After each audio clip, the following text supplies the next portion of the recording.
All right. Anybody there? Anybody hear me, see me? Anybody in the comment section?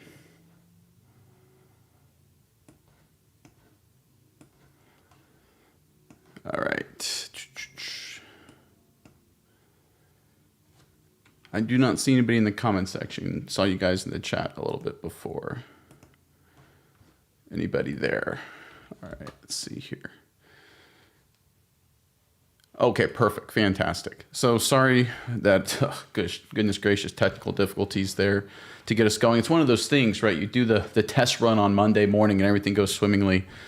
And of course, when you go live on the biggest night of the offseason, there's technical issues. But I see comment section alive and well, chat alive and well.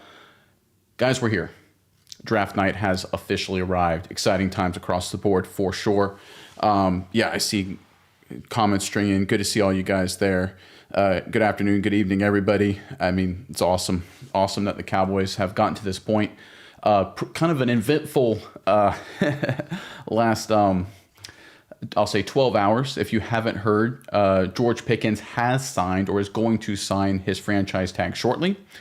So obviously that is a little bit of an intrigue from the Cowboys perspective because there had been some rumors and speculations with that tag being signed that maybe he could be traded. Based on reporting we've seen from Jane Slater, Ian Rappaport, and other sources, Pickens is not slated to be traded, but it has added some intrigue to an already very exciting draft night for the Dallas Cowboys.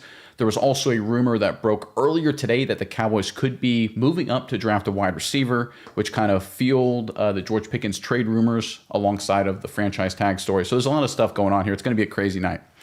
Okay, so it's going to be fun. All right, I see. Yep, okay, yep, Duckman, I see you. Yep, good. I see a lot of you guys in the comment section.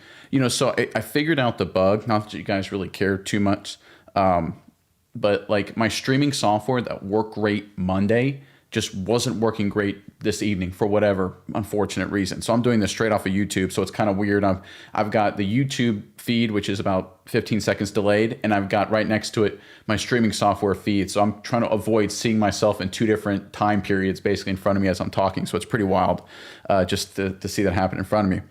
But I wanted to show you guys here what I've got setup wise, just to kind of walk you through.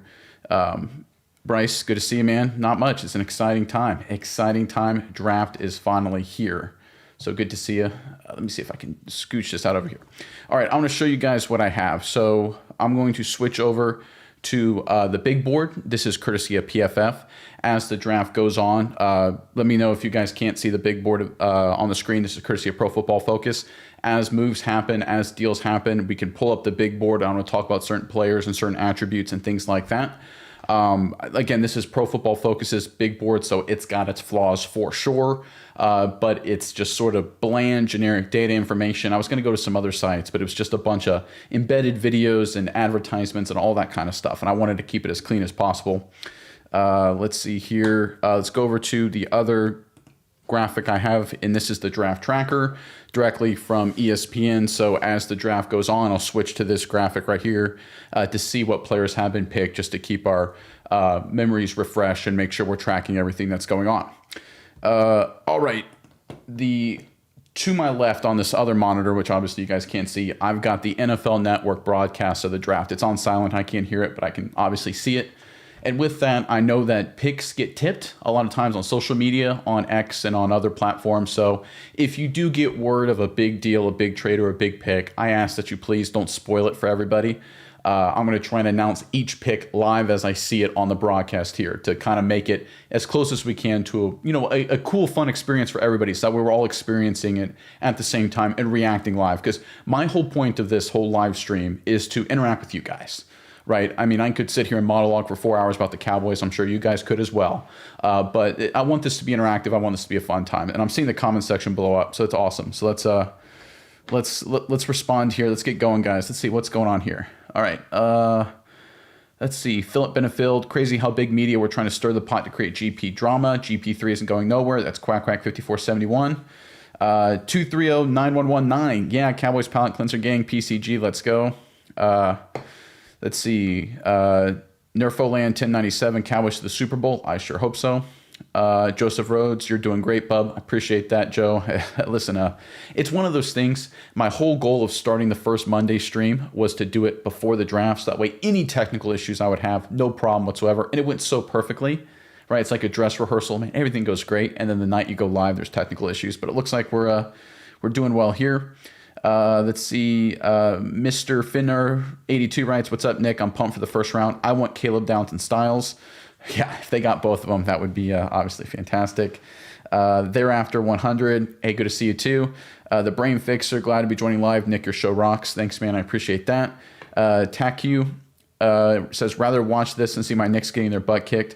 Man, I don't know how you guys can watch NBA. I used to be a huge NBA fan growing up. I mean, love the NBA. It's just hard for me to watch it these days. It just truly is.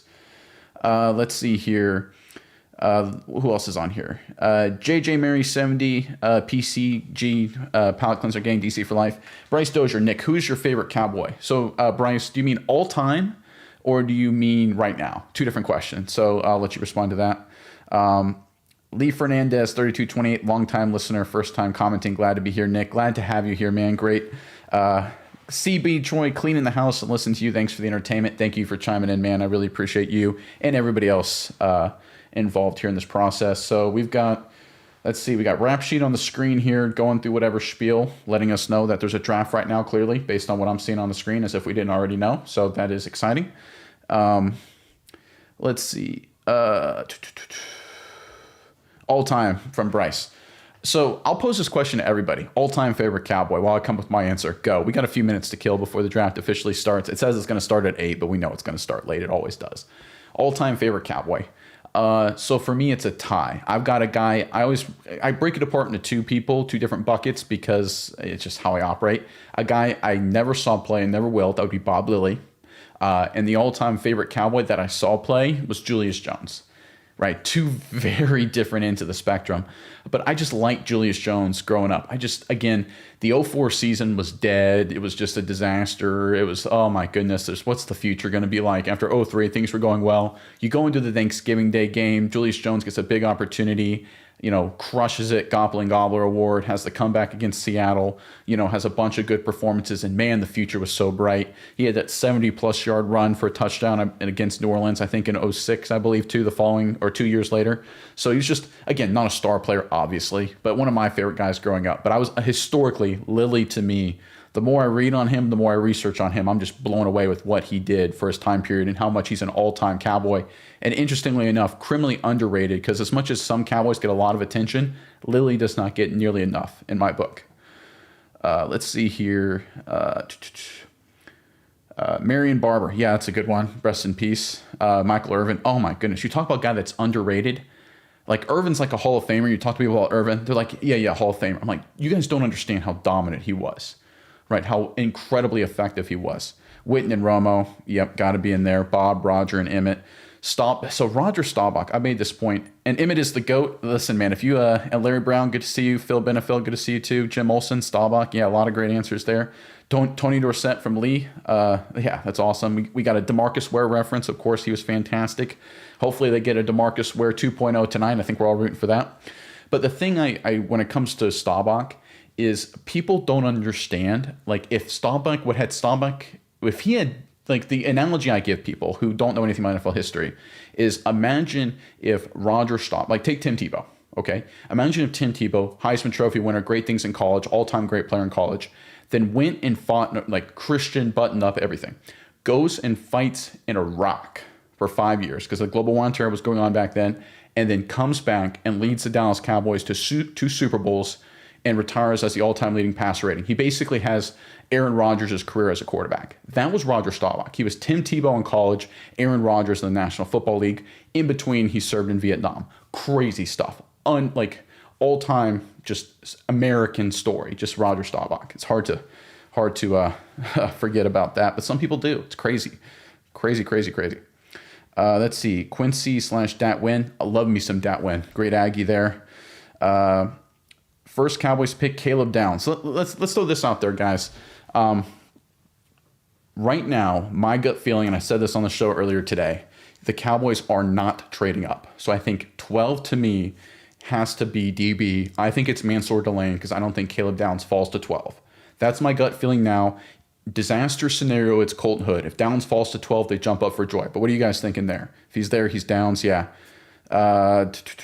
Jeff Coat was underrated. Jim Jeffcoat's another great one. Man, you talk about a guy. I love the Jim Jeffcoat story because he arrived in Dallas in the late 80s, got his butt kicked. And, the Cowboys dynasty for 2 decades, America's team, gets his butt kicked, but he's there for the rise again in the early 90s. That was obviously a great part of his story. I think they trade up for him. Yeah, there's a good chance. Here's the problem is I think there's so much expectation of a trade up from the Dallas Cowboys perspective that or a lot of other teams, right? There's been rumors of a bunch of teams looking to trade up that I think teams like the Cardinals, the Titans, maybe the Browns, and they've been trying so hard to trade back that they're not going to get the haul they want. There's like too much known information there. And so they're going to sit pat and just take the best player available. So I think trading back is going to be harder. Or trading up for the Cowboys perspective is going to be harder. Keep an eye out for the Kansas City Chiefs. 12-20 for 9-29. That is the move that could potentially happen. Let's see here. Thieneman, I would not hate Dylan Thieneman. Slowpoke, good to see you, man. PCG for sure. Kilroy, who you got at 20? Who do I want, or who do I think the Cowboys will get? I think it'll be Keldrick Falk. I think that's their selection. I think that's where they're going. This is just my gut feeling. There is a chance, for example, if they go Caleb Downs at 12, that maybe they'll go corner and get Colton Hood at 20 if he lasts that long. That's an option as well. But I do believe, and I talked about this in this morning's show, they're going to try and trade back. They're going to try their darndest to trade back and get to 25, 28, 29 and get something in return. I don't think they're going to get a big haul in return because everybody's looking to trade back in the first round. But I do think they're going to look to trade back, get something in return, whatever it may be. Maybe it's a third rounder. Maybe that's it. Maybe it's a couple fourths. Who knows? But I do think they're going to try and trade back to get Hood or Falk. I think that's where they're leaning, depending on who they get at number 12. Let's see here. Larry Allen, good to see that there too. Yeah, gosh. Larry Allen was one of them. Again, like there's so many underrated, like all-time great players. There's an argument that Larry Allen is the greatest guard of all time. There's an argument that Bob Lilly is the greatest defensive tackle of all time, and no one talks about them. Right? It's absolutely bonkers the way the Cowboys are criminally disrespected in on so many ways, so many levels. But here we go. I'm going to switch from full screen of me to the draft tracker right now, just so we can have it on the board. Just because you guys are probably getting tired of looking at just me for a few minutes here. Larry Brown. That's a great point there about the fact that they passed on Marino, but a lot of people did. You know what I mean? It's one of those things where, the Cowboys passed on Marino. Yeah, everybody did. It's like Tom Brady. Everybody passed on Tom Brady. 198 people passed on, 198 picks, I should say. 31 teams passed on Tom Brady. Okay, and the Patriots did a bunch. A bunch of teams passed on Roger Staubach. Just to throw that out there. Let's see here. Can we use a Thomas Everett? Can Downs fall? I think Caleb Downs is much closer to Darren Woodson. I know that's high praise, but stylistically, that's what he fits. And again, you guys see, the news today is absolutely unbelievable. It's unreal stuff. That whole situation, and to all that just drama and all of that, just really sad stuff going on there. It's one of those things where it's like I couldn't help but think, just from a Cowboys fan's perspective, Darren Woodson's not in the Hall of Fame. Dak didn't win the MVP in 23, and sports writers have control over that. Maybe there's a problem there. Let's see. Live streams are all hurting into pay services. What do you mean by that? What do you mean by pay services? Like a paywall to keep watching or something like that? Randy White, the Manster, half man, half monster. Yeah, for sure. Tom says Moose. I don't think the boys take a linebacker in the first round at all. That's Duckman. Yeah, I've said that this morning. I don't think they draft a linebacker. I just don't. I don't think the draft is good enough for that, for them to take a linebacker in terms of depth past Sonny Styles. And I don't even think they're that interested in Sonny Styles. I could be wrong, of course. I've been wrong before, obviously. All right. Let me make sure I'm getting to the bottom here. Did I miss anybody? Tim Huck, I hope I said hi to you. Leon Lett, that's a great one. Chris McCormick, I think I said hi to you. I just want to make sure I get everybody. Did I miss anybody? John S-U6U, welcome, man. Good to see you. Let's see here. Anyone else I missed? Josh Franklin, Jason Witten, of course. I think I mentioned JJ Murray. If I didn't, good to see you, man. Con Daniels, 2 picks, 2 setups. There you go. Yep, I agree. Good to see you. They're set up nicely. That's undeniable. Oh, who? Kevin Kemp. Yeah, good to see you from New Jersey. Yeah, man, thanks for joining. I've only been to New Jersey once for work, just really close to the Giants Stadium, believe it or not. But it's a weird state in my mind because it feels like there's basically the area that's where people who commute to New York live, and then there's the actual real New Jersey. You know what I mean? So like I lived in Baltimore for a few years, and it's really close to the Pennsylvania border. And so a lot of people would live in Pennsylvania and commute to my office where I was working at the time. So they were Pennsylvanians, but they lived their entire lives in Maryland. So it's kind of a weird dynamic. Here we go. There are pirate streams casting ESPN, but they link to pay streams after a while. Oh, you mean like, they're showing like, I don't know, Mel Kiper or something on their ESPN broadcast? Yeah, I can't do that on YouTube. I'm not going to. If that's what you're expecting, I hope nobody was expecting that. That's not what I'm going to be doing. I will announce the picks as I see them come across the screen. We'll talk about them. We'll go through the numbers. I'll answer questions. We'll interact. But I'm not gonna pirate it. I'm sure you guys understand. T-Netix 903, great to see you. Cabo Sand, LFG, you're darn right. Let's go. Stefan Lopez, what time does it start? 3 minutes ago. That's when it's supposed to start. Goodell's on the stage right now with TJ Watt and Cam Hayward. He's doing his opening remarks. I'm imagining the Raiders are about to be on the clock. So we're about to really kick off here in a second. But they always have to do, this 5-10 minute opening spiel. It's the classic thing. You guys know how these games, they start at 8 p.m. or 8:15 and they really don't start till like 8:23. The draft is the same way, unfortunately. David Harrell, Clayton, North Carolina. Man, where's Clayton? I've spent a lot of time in North Carolina near Charlotte. I had Christmas one time up in Lake Lure, which was destroyed by the hurricane a little while back, but they seem to be coming back. That's pretty good there. Don't know where Clayton is off the top of my head. I live in South Carolina, just in case you guys don't know. Let's see here.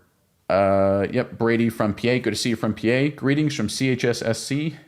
Oh, cool, man. Good to see you. Another Charleston guy. Good to see you, man. Nice. We're probably in the same zip code. Mac Gank, good to see you. Draft doesn't start and an unexpected pick happens. That's a fair point. I mean, we all expect Fernando Mendoza to be number one. Who do you guys think number two is going to be? I think it's Reese from the Jets, but could it be Bailey? Could the Jets pick Bailey? Certainly very interesting. Let's see. What else do we got here? Other comments. Missed video earlier to pick and sign tag just to make trade happen. Timing seems odd. That's from Blackburn 1623.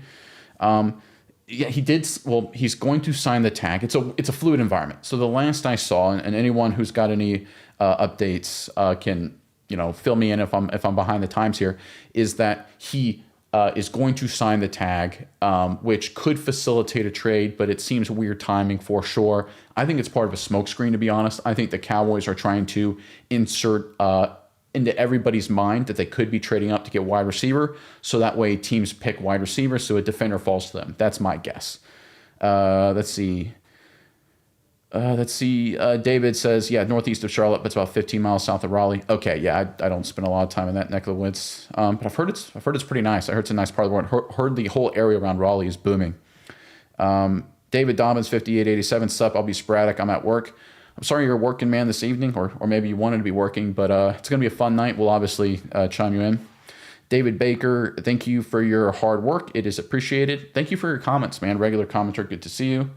Slowpoke from Alabama. Where in Alabama? I lived in the Florida Panhandle, very close to the Alabama border. So Charles Lundy from the Bahamas. Roswell, New Mexico. My brother lived, Alamogordo, with a military base there for a while. So I have driven through a very desolate part of New Mexico. White Sands, I guess, is what's close by. All right, the Raiders are on the clock, guys. So the Raiders are on the clock.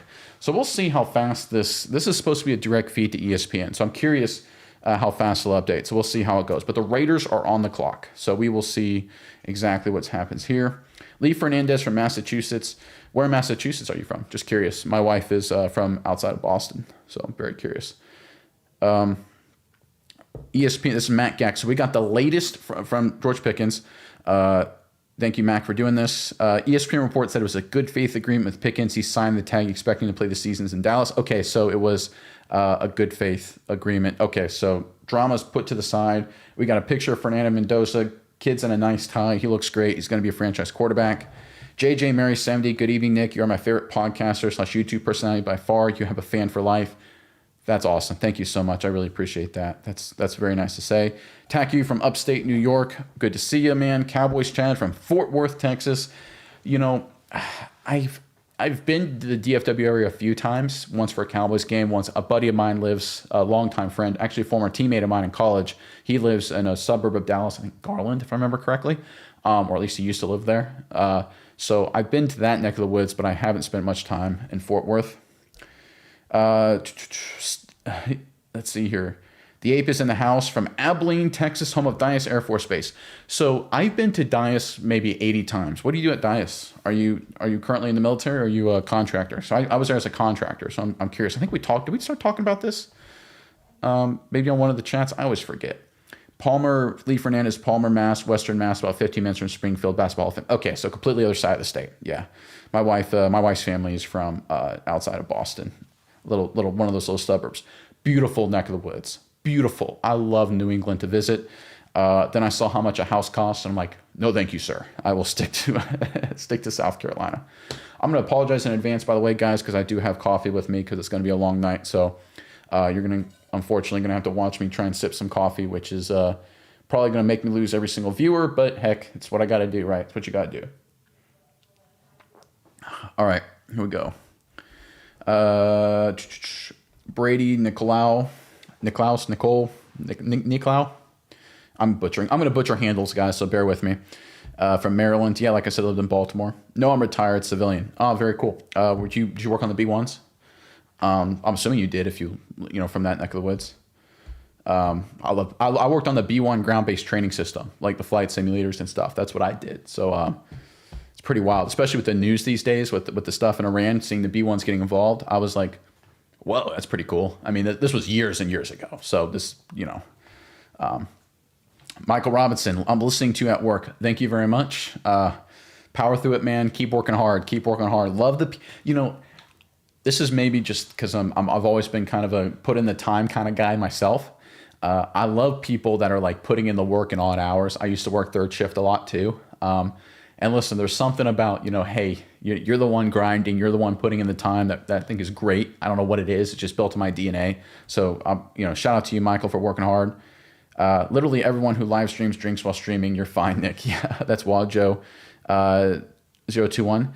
I get it. I understand people do it, but I know I'm not exactly what's the word? I'm not George Clooney here. So obviously that's why I minimize the screens. That way any negative effect, or at least minimize my chunk of the screens. That way any minimal effects are of my visage doesn't distract from the viewing experience.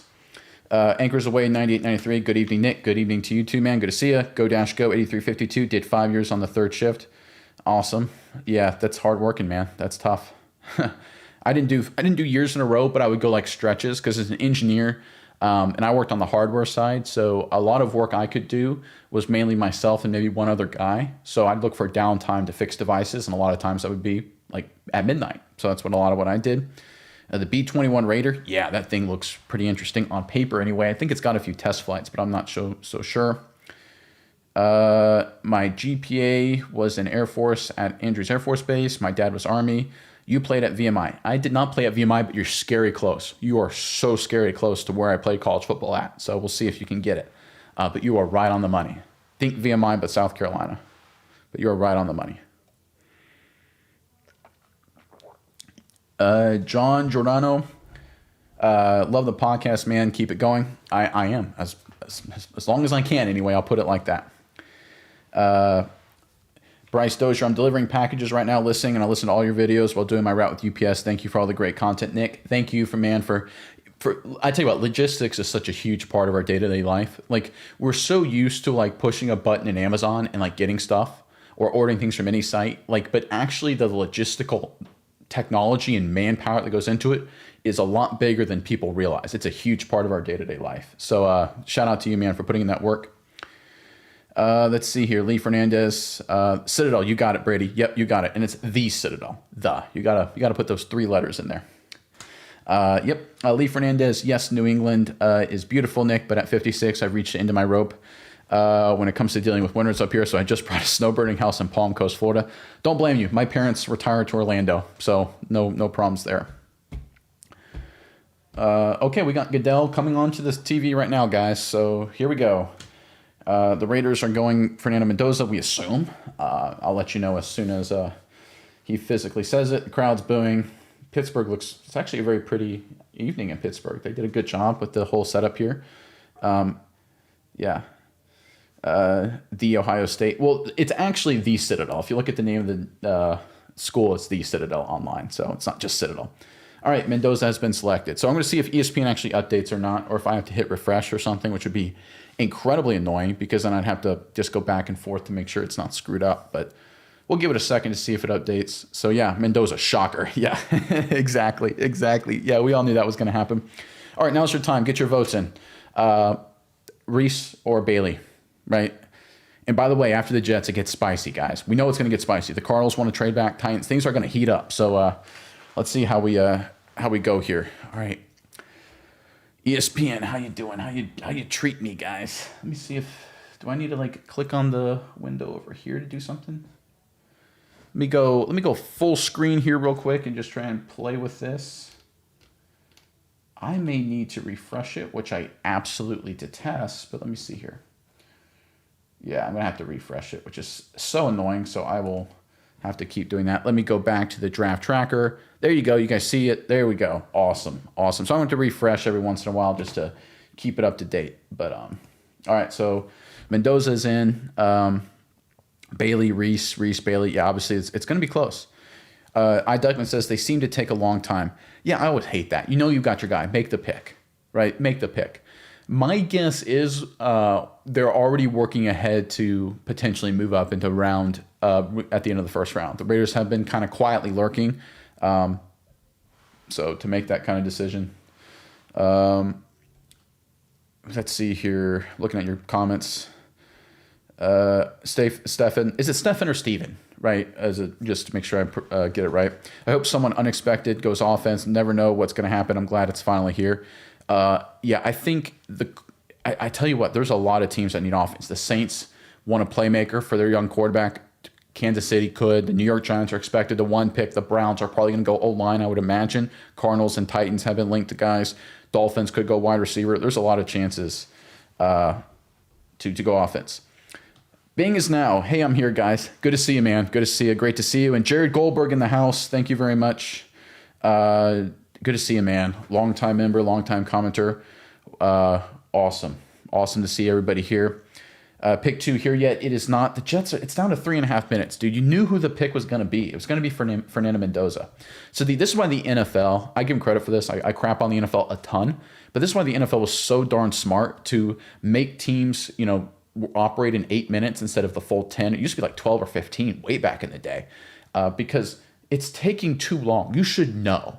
I know you're fielding trade calls and stuff, but like, if you're the Jets, you knew Mendoza was number 1. After the pick goes official, then you're like, okay, is anyone? You wait 2 minutes. All right, guys, is anyone? You have the player on the card that you're ready to pick, Bailey or Reese. You wait 2 minutes, and you're like, okay, all right, no one gave us a trade we want. All right, go. I mean, we're 6+ minutes into the clock here. What are we doing? GPA equals grandpa. Excuse me. Got it. All right, let's see what's going on here. Why am I getting I'm getting some sort of blur from YouTube. How's the reception? Is everything still good on your guys' end? Everything going fine? Happy draft day, y'all. It's Juma. Good to see you. It's Juma. Nice to see you. Flash Animator asks, hey, Nick, NFL is interviewing Mendoza, so it looks like live, but I thought he stayed home. Well, they sent someone to his house, right? Because it's the NFL, right? They were going to send someone to talk to Fernando Mendoza. The Jets pick is in officially, so we will see what that is. Okay, everything's good. All right, cool. I guess it must be just sort of a optimization thing. Captain and Salty, I guess. I mean, some negotiations take a while. Yeah, I guess that's fair.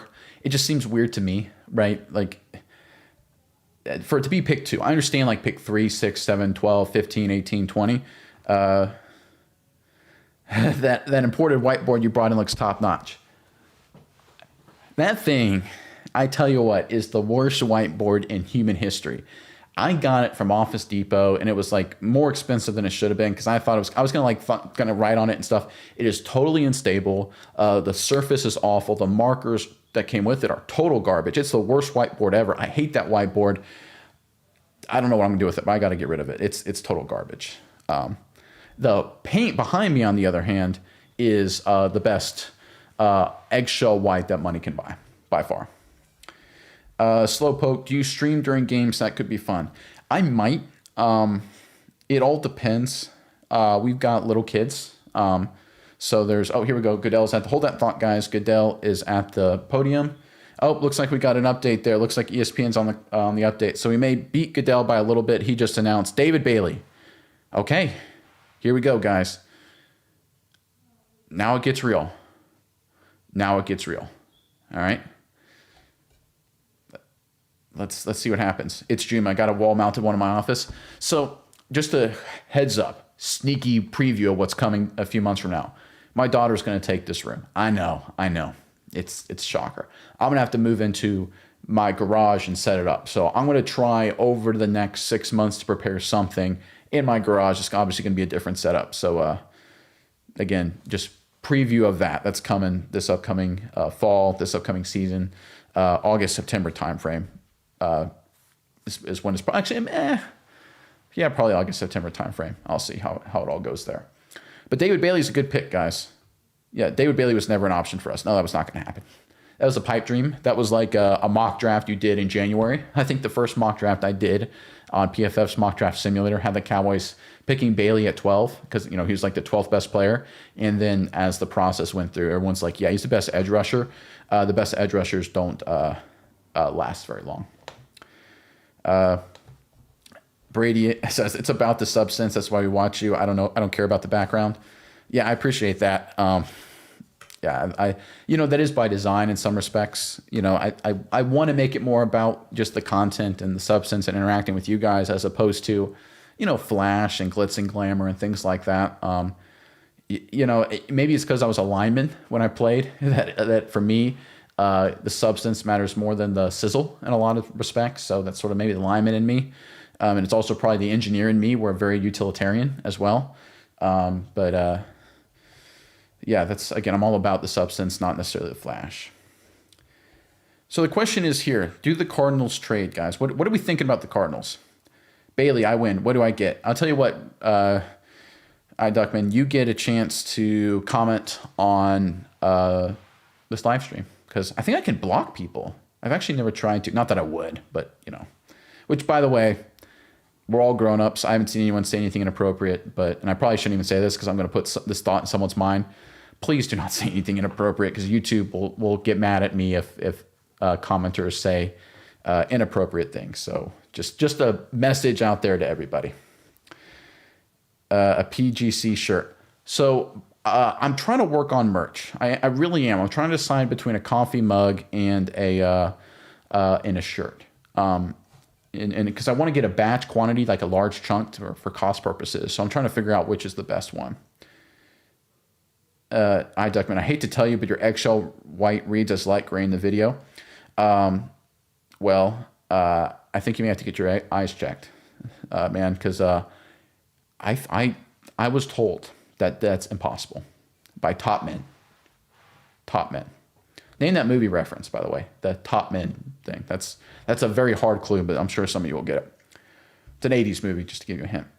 All right, would definitely take a coffee mug. I'm probably leaning towards coffee mug, right, honestly. But because shirt, you have to carry a bunch of SKUs, a bunch of sizes.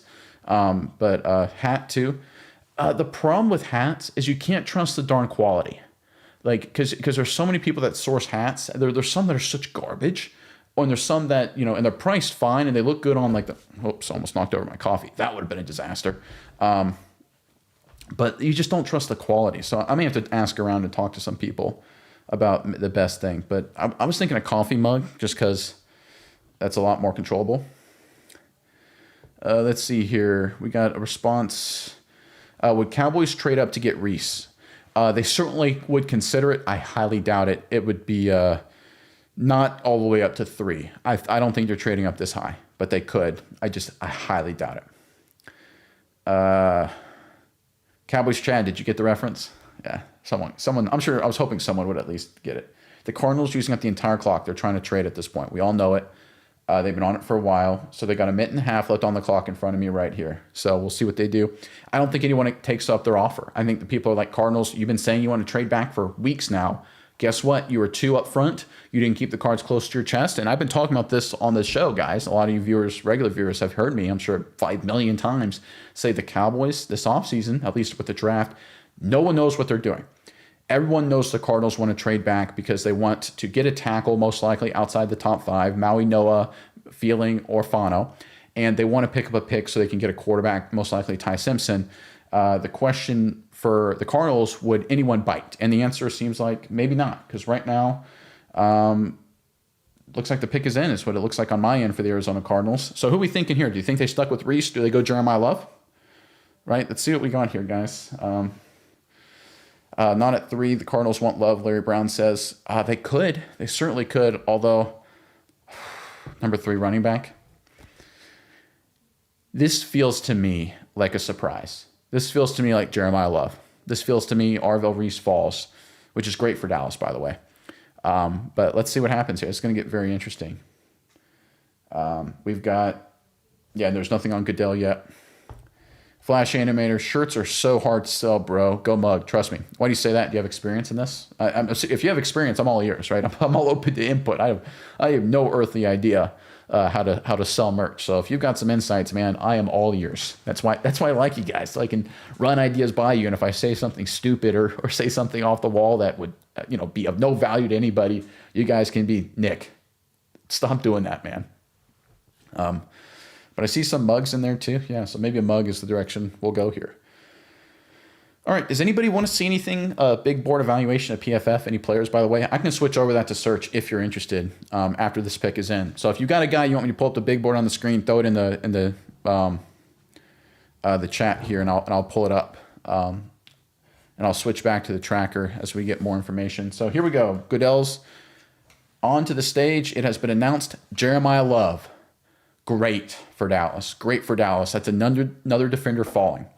All right, so now that opens things up for the Cowboys significantly because Arvell Reese and Caleb Downs and Sonny Styles are the top 3 defenders right now on the board.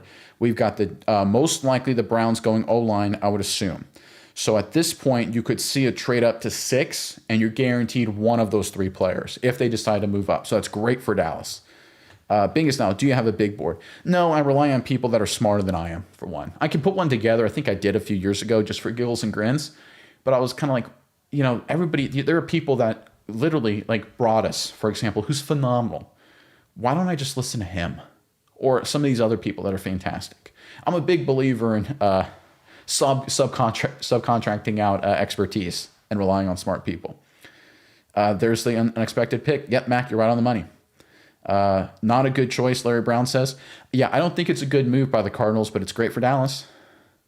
Great for Dallas. C-Boy Troy.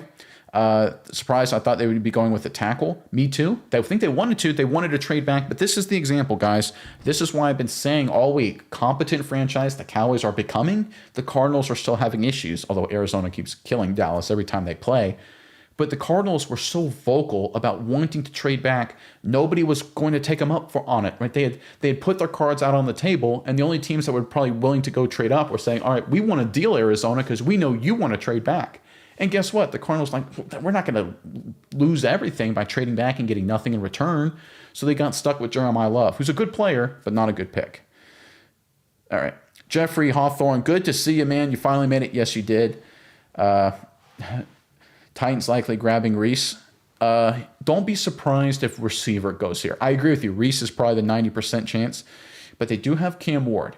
And the question is, do they go receiver or do they go offense for Cam Ward? And I like Cam Ward, by the way. I think he's in a tough situation. Dumb AI writes, we are cursed against the Cardinals. I'm convinced. Listen, ever since that Jason Garrett iced the kicker, right? Have the Cowboys beat Arizona? Yeah, they did in 2017. Help me out, guys. They lost. They beat them again. And they beat them in 17. They lost in 14. They lost in 12 or 13 with the ice the kicker. They lost in 20. They lost in 21. They lost in 23 and they lost in 25. Yeah, I think I think ever since that famous ice the kicker from Jason Garrett, you guys remember that? Cowboys, he iced his own kicker, cost him the game. Yeah, the famous Neil game in 17. But Dallas won that one. Yeah, that's the one win. Since they haven't won since that, I believe. But even there were some moments before that, 14 and I think 12 or 13. I want to say 12. The Cardinals won. Yeah, the Cardinals have the Cowboys number. It's weird how that works out. Certain teams do. Oh my goodness, 23 when Diggs got hurt. That was the beginning of the end, man. That was the beginning of the end for Trayvon Diggs. What a bummer. What a disappointing just way his career went. I wish nothing but the best. I had nothing against Diggs. But man, after 21, he was obviously the picks, gave up a lot of yards, and 22, he was actually a lot better. He had, fewer interceptions, but he was a much better all-around player. And then 23 had a good start, then the injury, and 24 had injuries, and we know what happened last year. Who are we hoping falls to Dallas, Nick? I am hoping at least Mansoor Delane. That is my goal. If Downs falls to Dallas, that'd be fantastic. That's who I'm hoping for right now. Being a scenario, I wish Diggs would come back healthy. Me too, man. Me too. I think healthy, he was certainly a special player. Diggs' rookie year was 2020, so he had a rough rookie year, but 21 was... when the Cards were in the old St. Louis and the old NFC East, they always balled out against the Cowboys back then too. Yeah, who was their tight end that was really good? The Cowboys should have signed that Cardinals tight end to help them on a Super Bowl run in the 70s. That would have been smart for the Cowboys to do that. That's an allusion to the drop pass in 78. The Titans pick is in. They moved quickly. They wanted a guy and they got him. So we'll find out very shortly what the answer is here.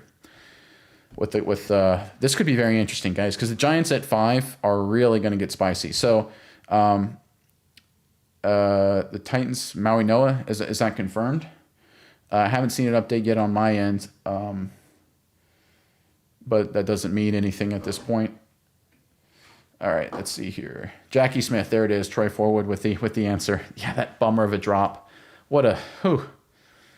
Oddly enough, Novacek was drafted by the Cardinals. Yeah, good little trivia bit right there. Yeah, that's a good point. Ali Fernandez says it would be great if the Cowboys were able to pull off a trade with KC swap first-round picks. Yes, that is, I think, the lurking deal right now. That could potentially happen. It's got a really good chance of happening. Same thing with the Giants, with the Browns at 6, excuse me.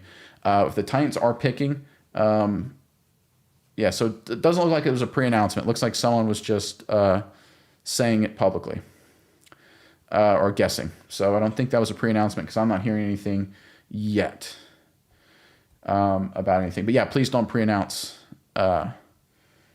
He's not. He was just guessing. So yeah, it's fair, right? I understand we're all trying to speculate. Goodell's walking on the podium, guys. So here we go. We're going to get an announcement here in a second. Who we thinking? Rapid reaction. Who we got? You guys are going to love this. Carnell Tate.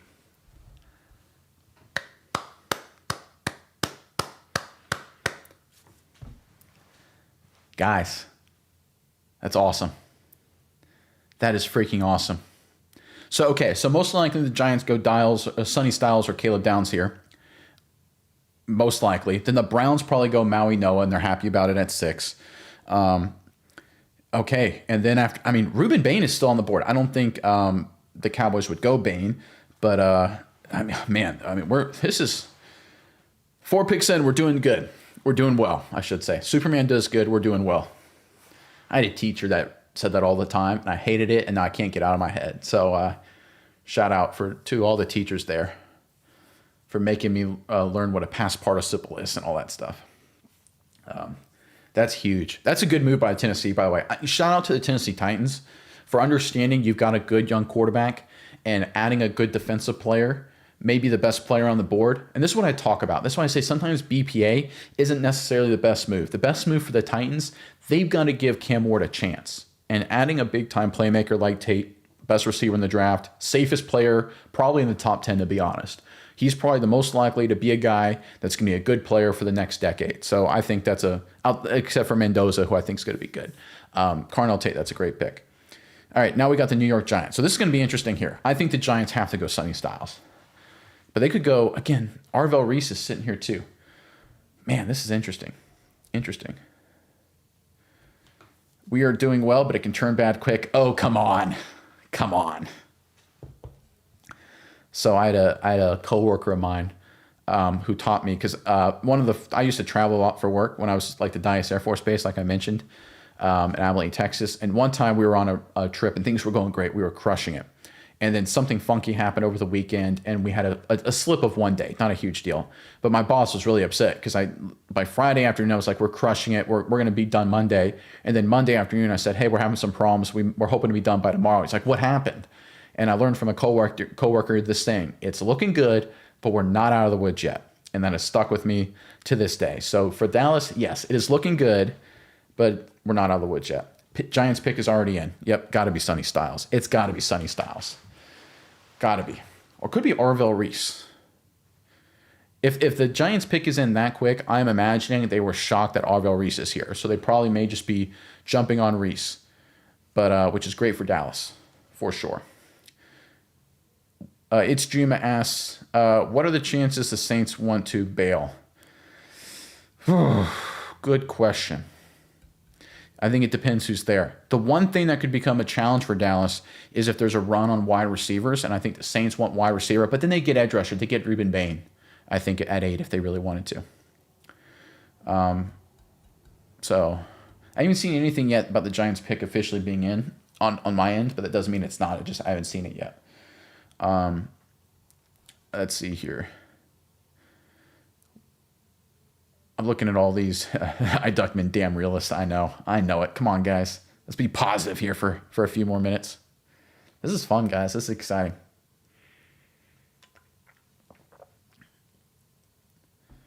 G-Men need O-line too. Yeah, but there's Olani from the offensive lineman from Penn State, which would be a reach at 10, but could be an option for the Giants at 10. He's a guard. They need interior O-line, but they like their tackles, Andrew Thomas, and they brought back Jermaine Illuminor, the veteran. So I don't think it's likely. Oh, yeah, the Giants are high-fiving. They got their pick in there. So they've got their selection already, so they're happy with what happened to them. All right, it's getting interesting here, guys. Getting interesting already. Two pick surprises. Right? Who said it? It was it Mac that said the draft doesn't begin until a surprising pick happens? Well, we've had 2 in the first 4, which is certainly exciting.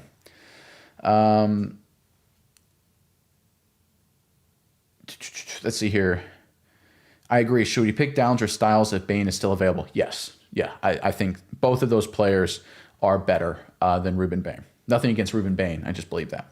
Mac says, I predict Giants go Sonny Styles. Browns go Francis, Commanders go Reese. You're probably right. That's not a bad situation there. Then most likely the Saints probably go best. Oh, we got something here, guys. So announcement. All right, here we go. First trade. That doesn't involve the Cowboys, but here's where things get spicy. The Chiefs have moved up to 6. The Browns have moved back to 9. So the Browns were going tackle. They moved back to get their tackle. That's where the Cardinals wanted to move. They wanted to move to 9. Okay.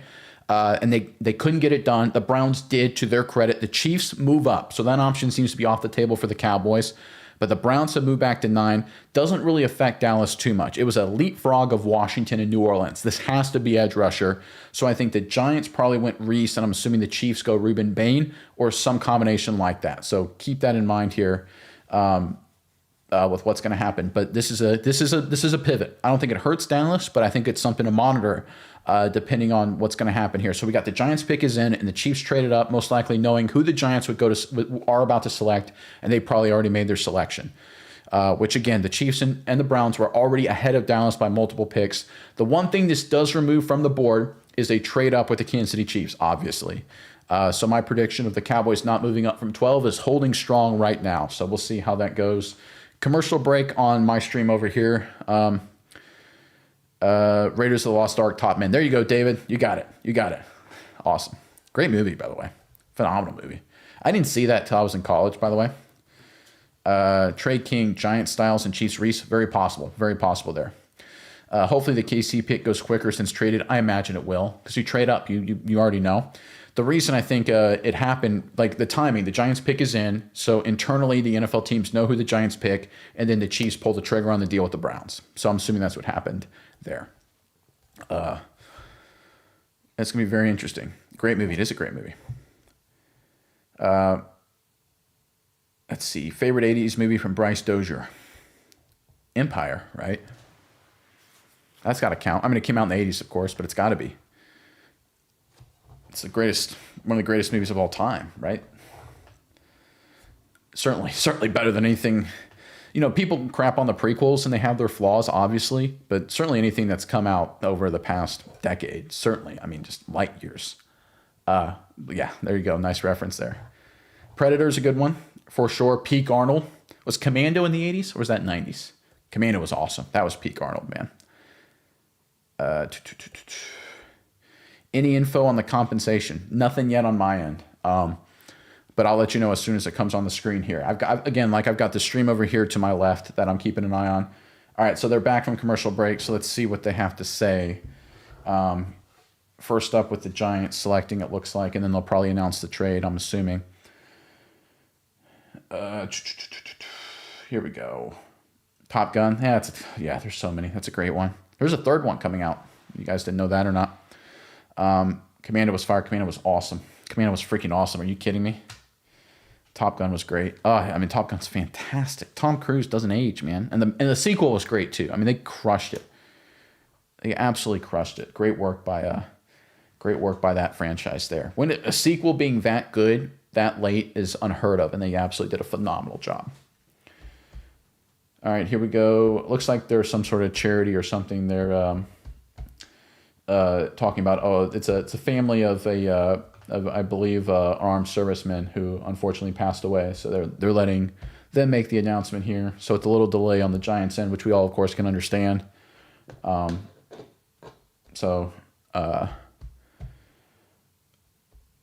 Yeah, I mean, boy. I mean, I will say this. This was one of those things when we were living overseas as a kid. You don't really think about it, right? When your dad's being deployed and stuff like that. But it's serious stuff. It's scary stuff, no doubt about it, especially for these kids. I was very blessed that nothing obviously happened to my parents, my father in that case. But yeah, tough situation for here. All right, Arvell Reese. There it is. It's been announced. Yep, there it is. You guys got it. ESPN's updated. The stream just announced it here. So basically what happened, I'm willing to guess, is the reason the pick was in so fast for the Giants was because they were laughing that Arvell Reese was there at 5. And then the fact that Love was gone and Tate was picked, they're like, okay, great. We got Arvell Reese, the third best player in the draft, going to the Giants. Now, here's my question with the New York Giants is, and I don't hate the pick from the Giants' perspective. I really don't. But doesn't it feel like they draft the same player every year? They drafted Abdul Carter. They drafted Kayvon Thibodeau, right? And Brian Burns, they already have who's a good edge player. I mean, they're really good in the front seven. They, except for Lawrence, are bad at defensive tackle now. It just seems weird to me that the Giants just seem to every 4 or 5 years draft the same player, right? It's very bizarre. Yeah, Wojo, how many damn edge rushers do the Giants need? They keep doing it. I mean, I think this was a best player available pick. Harbaugh's from the Ravens, their big best player available. I think that's what it was. I think they probably would have gone best player available here regardless, and that's what I'm thinking. Just about to say that, Nick Thibodeau. Yeah, I mean, who I liked coming out of Oregon, by the way, and I was bummed that the Giants picked him. But again, one of the reasons I don't have a big board, I was very nervous when the Giants picked Thibodeau and Evan Neal in the same draft. I was like, oh boy, Thibodeau has been good. He's been fine. Not up to the expectations, but he's been a good, solid player. Evan Neal has been a bust. So that's why I don't do a lot of draft boards, because I have really struggled to do that successfully. They thought Carter was going to be Parsons. He still might, to his credit. He's a good player. But again, edge rushers are slow, right? Micah Parsons coming out of the gate so dominant is so rare. DeMarcus Ware had 8 sacks his rookie year, and he got off to a slow-ish start. But getting 8 sacks as a rookie is crazy. When you guys remember Javon Curse with Tennessee Titans in 1999 when they had that magical Super Bowl run before falling to the greatest show on turf Rams on the 1 yard short? Curse getting, I think, 11 sacks or whatever it was as a rookie. They called him the freak because it just didn't happen. So these young edge players, that they're not hyper productive their rookie years. It just doesn't happen. Ezra Raku had 2 sacks last year, and he had a good season, certainly for a rookie. It's just a weird position where there isn't a lot of production early on. Let's see here. Other comments I missed. Harbaugh loves linebackers. He does. He certainly does. Our OTs better tighten up their bootstraps. Yeah, I mean, offensive tackle. It's like corner, man. It's a lonely game. And yeah, I mean, Terrence Steele and Guyton, it's the weak point of the offense for sure. But again, you have a first-round pick, you've got an experienced backup in Thomas, and you've got a good run blocker, mediocre pass protector. So there are worse tackle situations in the National Football League. Let's see. Thibodeau is open for a trade. Very interesting that he is. I don't think the Giants would trade with Dallas, but it's certainly an option. And I like Thibodeau for the right price. But they already have Rashawn Gary, so I doubt they would add another veteran edge. This Niners player we signed late in his career started off real fast. Aldon Smith, that's a great example. Again, but that doesn't happen very much, right? It's very rare. It's sort of a shocker when it does. Stefan Lopez says, we missed our shot to trade up. Most likely, but again, I don't think that was something the Cowboys were not going to do unless the deal made a lot of sense. So the Chiefs here at number 6, guys. This is very interesting. Being as now I would trade for Thibodeau. So would I, but it would depend on the price. And again, after already having enough veteran dollars tied to a lot of defensive linemen, Quentin Williams, Kenny Clark, Rashawn Gary, adding another person, you run into almost a one ball problem on defense where how much are you paying for backups? One of the reasons they traded Osa Odigizua, I believe, is because Christian Parker felt, okay, he's going to be our third DT. And they said, well, that means he's going to play 35% of the snaps. All right, hold that thought. I think they're going to give the compensation here. So they're going to talk about the trade. Okay, here we go. The Chiefs moved up 3 spots and sent the Browns a 3rd and a 5th round pick. Okay, that's a good trade for the Browns because they're going to get the player they wanted anyway, and they got 2 more draft picks. So credit to the Browns there. I think the Chiefs wanted to leapfrog the Saints in Washington. I get it from the Chiefs and Browns perspective. So 3rd and a 5th to move up 3 spots. What would it be the cost to trade to 9? Probably about the same. Probably a 3rd and a 5th. Most likely a trade to 9 would take 12 and 20, 9 and 24 for Cleveland. Would probably be about what it takes. And even then, Dallas may have to throw in a kicker pick or something like that. Chiefs are going to go corner. Wow. Announcements made, guys. You ready for this? Mansoor Delane. Wow.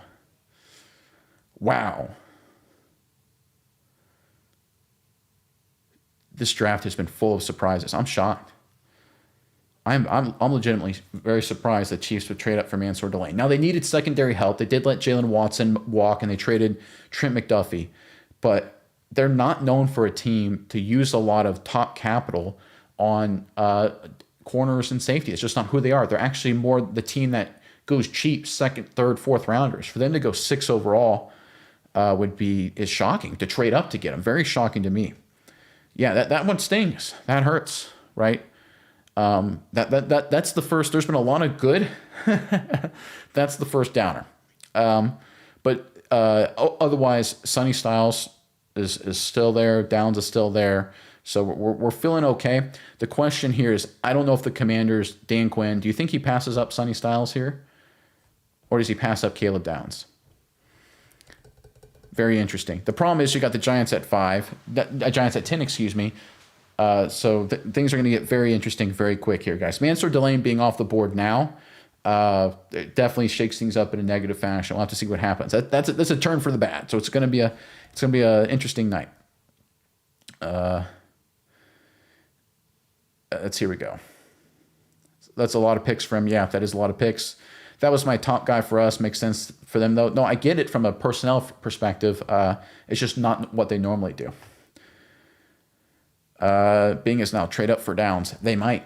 They certainly might. We'll have to see what happens. Did the Giants lie to the Chiefs and pick Reese last minute? I doubt it. And why would the Giants lie to the Chiefs? Why would they care what the Chiefs are thinking? Anthony West, I'd be ecstatic if we got Styles and Thieneman somehow. Yeah, man, that would be a good draft. Again, I don't think the Cowboys are in a bad spot.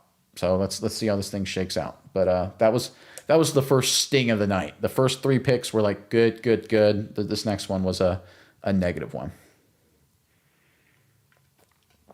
I know I've said this already, but if you guys want me to pull up the big board of any prospects or anything, I'm happy to do that at any time. Just throw the guy's name in the comment section. A trade with the Saints for Downs, potentially. Could happen. Something to keep in mind. I look at the teams, Washington, New Orleans, New York, and Miami are all teams that have been linked to wide receivers, DBs, linebackers, and edge rushers. So there's a decent opportunity there that someone falls through the cracks, but we'll have to see here. I think these next two, all these picks are going to be big. So we're just going to have to see how this shakes out here for the Dallas Cowboys. But let's see, Washington's on the clock. They need wide receiver. I mean, Jaden Daniels is their guy. It's sort of very similar to the Cam Ward problem. They need a wide receiver. Tyson's a top guy. Mekhi Lemon a little early for him. Caleb Downs, great safety. They need defensive help. Sonny Styles, Ruben Bain. There's guys available. There's guys available for the Washington at all those positions. Same thing with the Saints and same thing for the Giants and Dolphins. So again, these next two picks are going to be interesting here. I don't know, guys. We're gonna have to. The way things are going right now, I feel like the Cowboys are going to come up 1 or 2 picks short. Is my gut feeling, looking at the way things are going right now, unless another move happens in the Cowboys' favor in terms of a surprise. But let's see what happens. The Commanders' pick is in, so we'll find out very shortly what the Commanders are doing. All right. Yeah, it's very interesting here. This is where it's going to get spicy. Obviously, the Cowboys won't be able to trade with the Commanders or the Giants. I mean, you could, but it's just not going to happen. But we'll have to see here. All right, looks like Goodell's already walking onto the podium, it seems. So that's pretty quick. Maybe not. Oh, he's bringing out some Hall of Famers. Okay. He's got Lynn Swann and Jerome Bettis with him. So Bettis played at Notre Dame and Lynn Swann played at USC. So I don't think that has anything to do with the pick here at all. I think they just are shouting out the Hall of Fame would be my guess.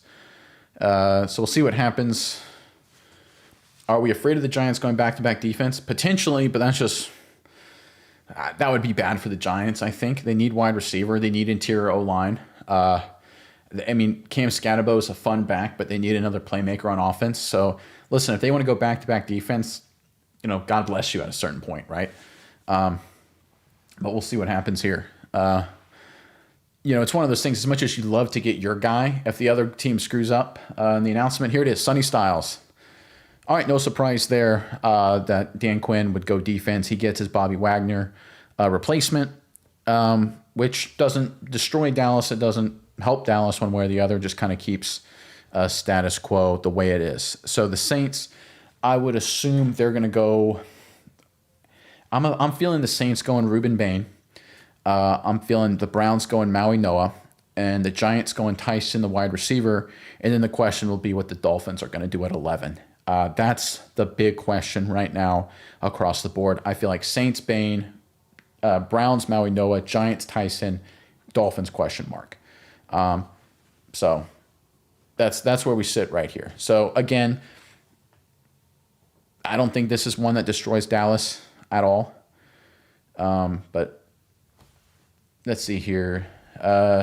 Anchors away, good pick by Washington. Yeah, it's a good solid pick, right? I mean, it's a good job by them. We'll see if all those people that brought us that had him as a second round grade turn out to be right or not. But I think he's a good player. I think it's a good job by them.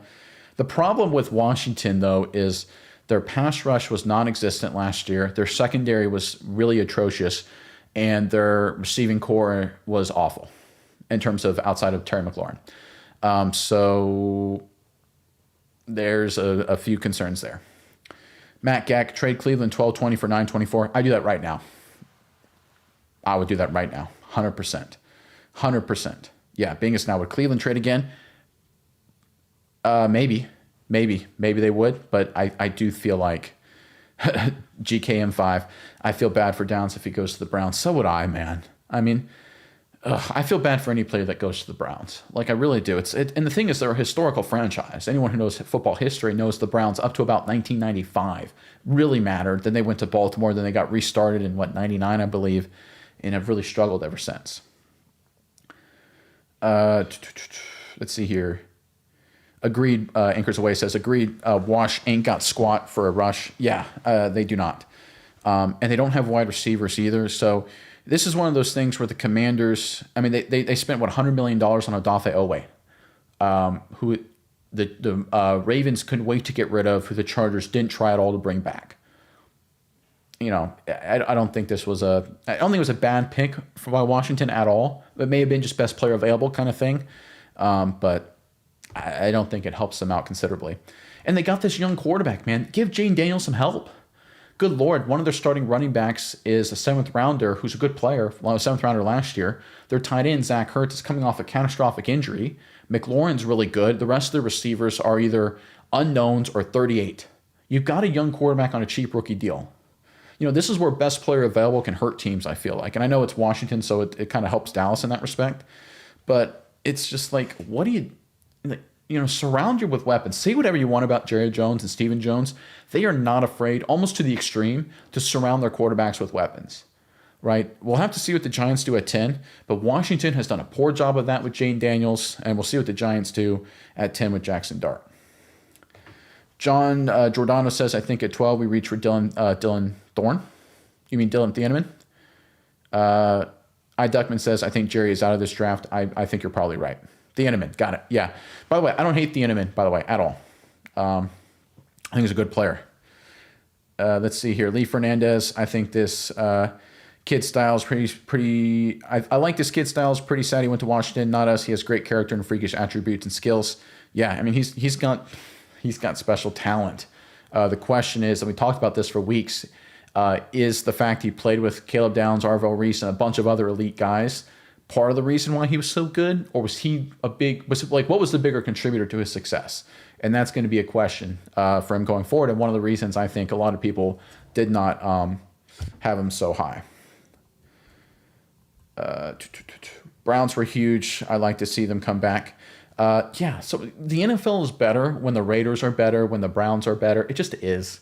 Like, it's just one of those things. Like I never root, obviously, for the Giants or Washington, but I've hated the fact they've been basically, so bad for the last 4 or 5 years. The Saints pick is in, by the way, so that's coming soon.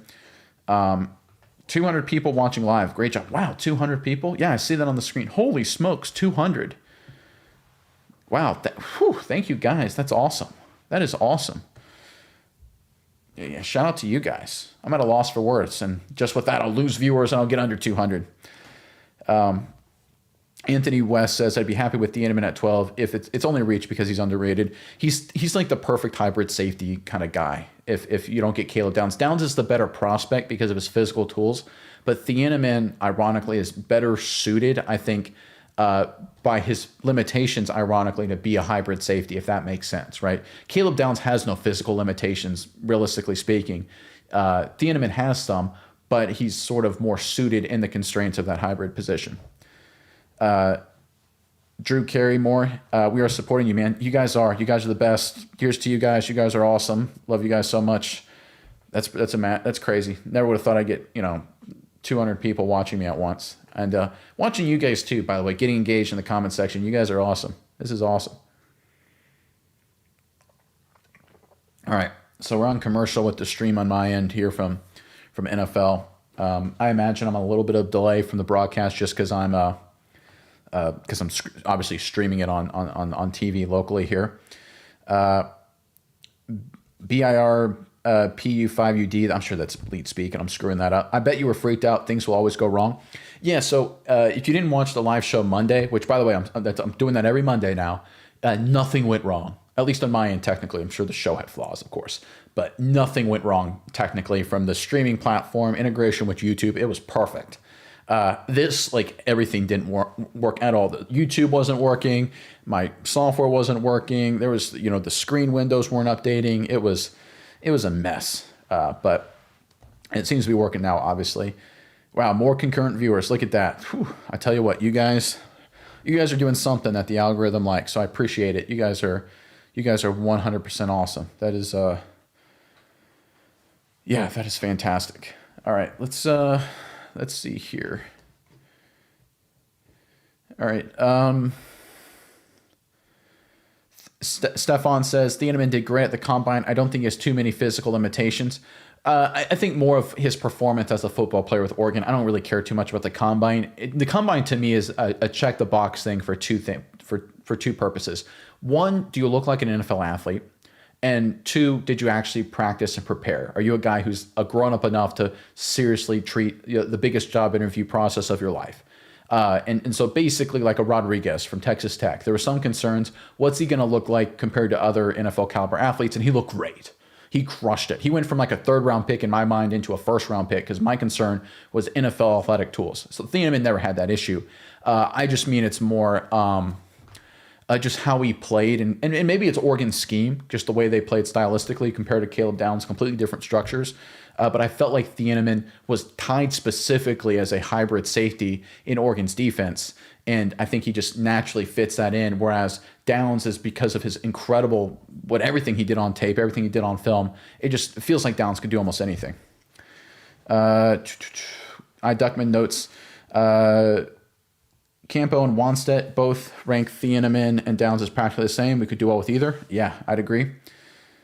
All right, looks like the Saints are about to make their selection here, guys. Let's see what happens. I've got Goodell on the podium here.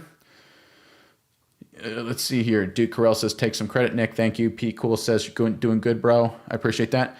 Jordan Tyson, wide receiver. That's good. That's good.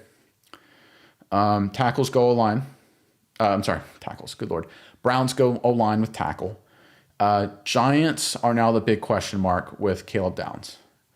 And I feel like that's going to be an issue. I really do. That's going to be the last holdup. Mauigoa goes to the Browns at 9. I feel like that's got to happen. I would assume so. Or at least the best tackle, right? Assuming, it's Mauigoa. Some people have Monroe Feeling as the best tackle. I think it's Mauigoa. Trade up with the Browns. Yeah, I mean, this is the opportunity. 9-24 would be the opportunity here for the Cowboys. Giants are going to take to Caleb Downs to snipe us. Who said that? I saw that happen here. Yeah, please don't pre-announce if anyone's pre-announcing anything. I didn't see anything in the comment section. So make sure you're not too far ahead of us in pre-announcing because we're trying to do this live as much as we can and do this together. Joe Dominguez, hello from Frisco, Texas. Good to see you too, man. You got any insights? What's going on in the war room? Can you swing by and see what's happening there? Geo-K4W, Cowboys need to trade with Browns now. I think that, it looks like the Browns pick is in according to Jeffrey Hawthorne. So looks like the Cowboys are not trading up. So what this is telling me is one of two things, right? Number one, the Cowboys aren't concerned about how the draft is going based on their board and the players they want. And number two, and probably related, any calls they're making, teams are wanting a king's ransom. And so the Cowboys aren't going to give them a king's ransom. So that's what's happening here. Bing is now officially a member. Thank you, sir. Welcome to the club. Awesome. Good to see you. Long time viewer and commenter. I've seen you in the comment section for a long time. He's officially a member. So shout out. Bing is now, man. Good to have you on the list of members here. Awesome. Good to see you, man. Good to see you. Yeah, I am a friend of the show now. Yeah, you certainly are, man. Thank you for joining the membership. No Browns trade. Nick is right. They're going to stand. Yeah, the Cowboys, this was my prediction. I felt that it was a lot of smoke screen, that the Cowboys really liked who they thought that was going to fall to them at 12, worst case scenario. And so everything about them trading up, I think, was a smoke screen. The question now is going to happen here. Let's see here. I don't have the pick yet. They say it's N, but I'm not seeing it on my screen. Those are not tears of joy on Tyson. Well, I think that's a good spot for him. I really do. Olave's there. Shuck is there. Kellen Moore is there. Kellen Moore knows how to work with good receivers. So that's a good stop for Jordan Tyson. I think that's a good pickup for the Saints. Stefan said we should grab Bain at 12. At a certain point, it becomes value. I don't disagree at all. 224 concurrent viewers, according to Larry Brown. That's awesome. Jabingus now, they stood at 12 last year and it went great. If it ain't broke, don't fix it, right? So let's see what happens here. Bane is a 3 technique. I think that's, I disagree with that a little bit. But I think he's a good player. All right, just quick, just catching up out there. How's the reception? Everything still good? Stream still good? Video still sounding good? All that? Just want to check in on that to make sure. I don't know what the heck I could do to improve it, but just want to make sure everything's still good on your guys' end. So if you have any issues technically, let me know in the stream comments. Maybe I can find something to troubleshoot here. I obviously don't want to break it or anything like that, but let's see what happens here, guys. Things are very spicy. So I haven't heard anything about the Browns pick being in yet on my broadcast here. It doesn't mean it's not, but stream is doing great. Perfect. Outstanding. Good to see that. Good to see that. All right. It's getting coming down to the wire, guys. It's going to come down to the Giants, I swear, getting Caleb Downs. That's going to be so funny. Video and audio sound great. Perfect. That's outstanding.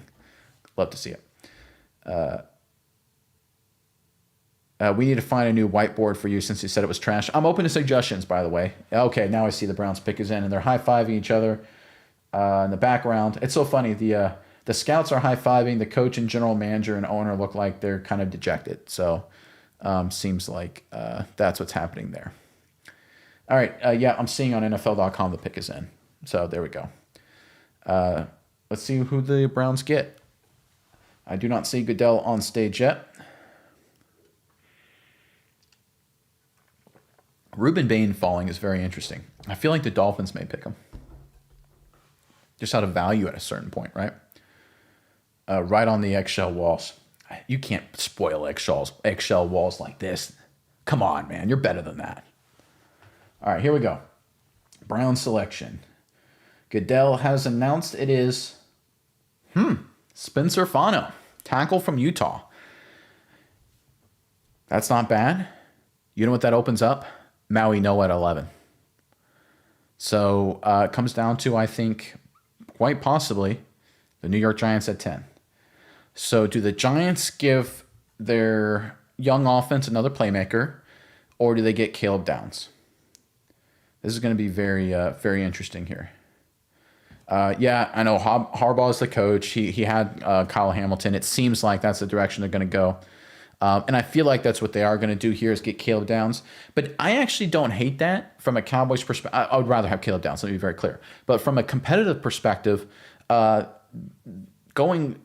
defensive investment that the Giants have done, I mean, they're kind of just spinning their wheels all the time. They trade Dexter Lawrence, fantastic.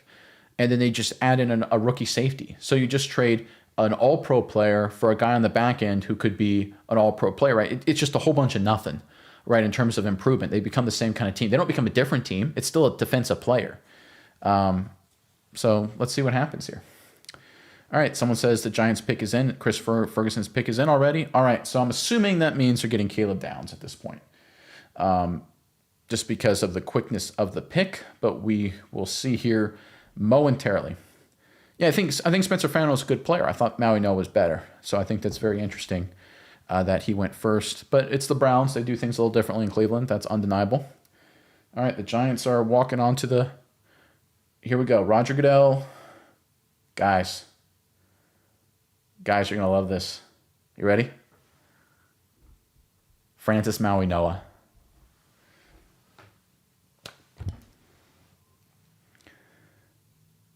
I'm shocked. So they're obviously moving Mauigoa to guard short term. So they're going to take the Tyron Smith approach to Mauigoa. Here's what they're going to do. They brought in Illuminor to be their starting right tackle. They have Andrew Thomas on one side. So Mauigoa is going to start at guard. And they're going to hope he either can transition to take Illuminor's spot or he becomes like Zach Martin in college tackle, becoming a great guard. But there we go. All right, so we go with the Dolphins. Will the Dolphins screw it up? All right, guys. All right, here we go. Pay attention to I'm seeing something on the screen. I'm not going to shout it out. We have a trade. The Cowboys have made a trade based on what I'm seeing. So bear with me. Bear with me, guys. All right, it looks like what I'm seeing on my end that the Cowboys have traded up with the Miami Dolphins. Most likely to prevent a team, because the Dolphins are in full tank mode. Okay, so remember that context. The Dolphins are in full tank mode. So most likely the Cowboys sent one of their fifths. Well, we haven't got compensation yet, and I haven't confirmed the pick in yet. But you guys are seeing the same thing I'm seeing. Cowboys moved up to number 11. This was to make sure they weren't getting sniped. So here we go, guys. We're going to find out here in a second. So it's either Down or Bain, right? Caleb Downs or Ruben Bain. I'm assuming, right? I'm assuming at this point. I'd be shocked if it wasn't one of those guys. But all right, we will find out shortly. I am not seeing the pick is in on my side yet. I have seen the trade sort of percolate on the tracker. You guys are seeing it on the screen. The Cowboys are now 11. So so I was wrong in my first prediction. I said they weren't going to trade up. No, I didn't think that was going to happen. But they moved up to number 11. Bing has now asked, what did they give up? We don't know. We don't know yet. Okay, so that's going to happen. I'll let you know as soon as I get something on the broadcast here.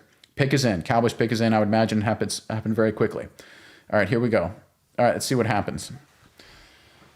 All right. All right.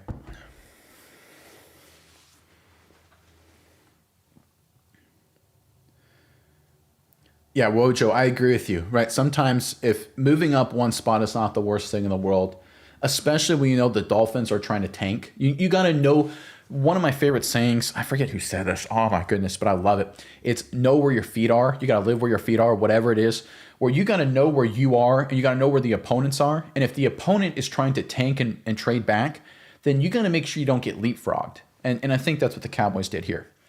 Yeah, Scalded Ape, I agree with you. I agree with you. It's I was worried about Dallas getting sniped. Dolphins' new GM wants to trade down. Exactly. It's exactly what I said. I agree 100%. All right. Yeah, Jim Olsen, I agree with you too. Last second trade is crazy. Yeah, most likely the Dolphins were fielding a lot of calls and the Cowboys knew it. So this is Christian Parker or Shoddy's guy, or both, right? I'm assuming it's defense, but we'll find out shortly here. Let's see what we got. Let me see what we got right here. Again, no spoilers, guys. Make sure we keep it clean in the comment section before we get an update. Okay, here we go. The Cowboys gave up a lot. 2 5th-round picks. So it's not really a lot. Like for a trade value chart, it's about what it's worth. I'll pull it up in a second, but actually I'll talk about it in a later show. The Cowboys are excited. They're jumping up for joy.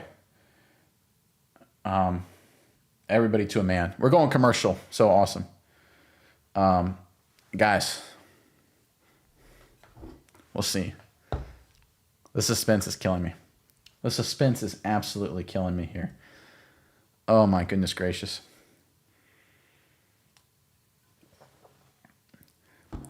What did we talk about earlier this week?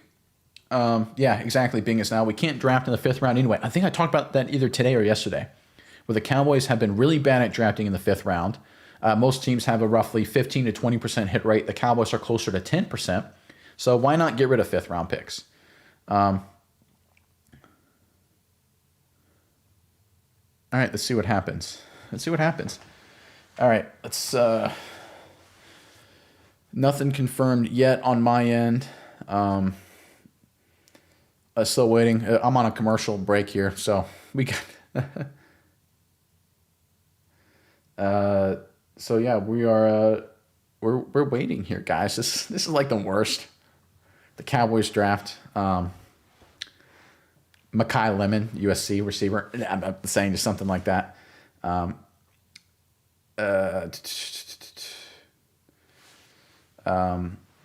we'll see what happens here, guys. This is very. Yeah, anchors away. Agreed, Dallas ain't too hot in the 5th. No, they aren't. Right? No, they are not. We already got a Mendoza commercial, by the way, on the screen over here. They sure are taking their time.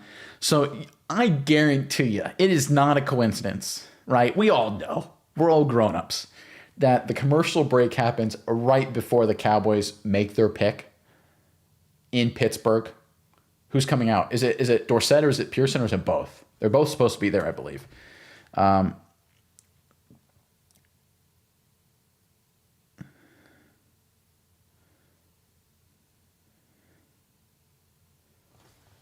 Let's see here. Let's see. I don't see anything yet. So I wish we had gotten another third-round pick. Well, how would we have gotten another third-round pick? Oh. That's kind of weird. Did anything glitch out on your guys' end? It looked as like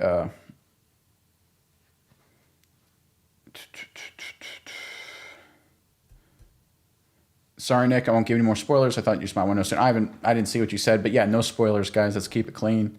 Cowboys sell man. What do you mean by that? You're making me nervous. Don't spoil it for me, guys. Don't spoil it.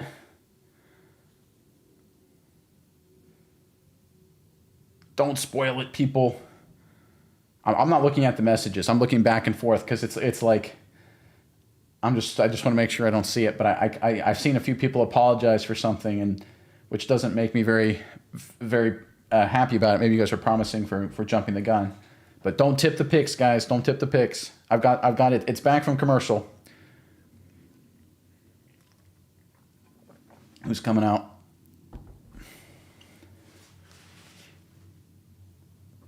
All right. Who do we got? It's just Goodell. No Drew Pearson. No Tony Dorsett. All right. And here we go. He's up to the podium. It's come across the ticker. Guys, we got him. Caleb Downs, boys and girls.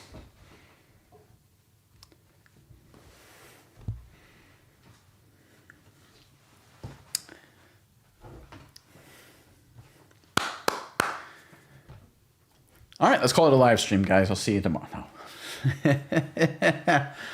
Oh, my goodness gracious. What a pick. Crushed it. Crushed it. Fan-freaking-tastic. Fan-freaking-tastic. How are we feeling? I see a lot of fire emojis. See a lot of excitement. The best player in the draft. The Cowboys at pick 11 got the best football player in the draft. I mean, wow. Wow.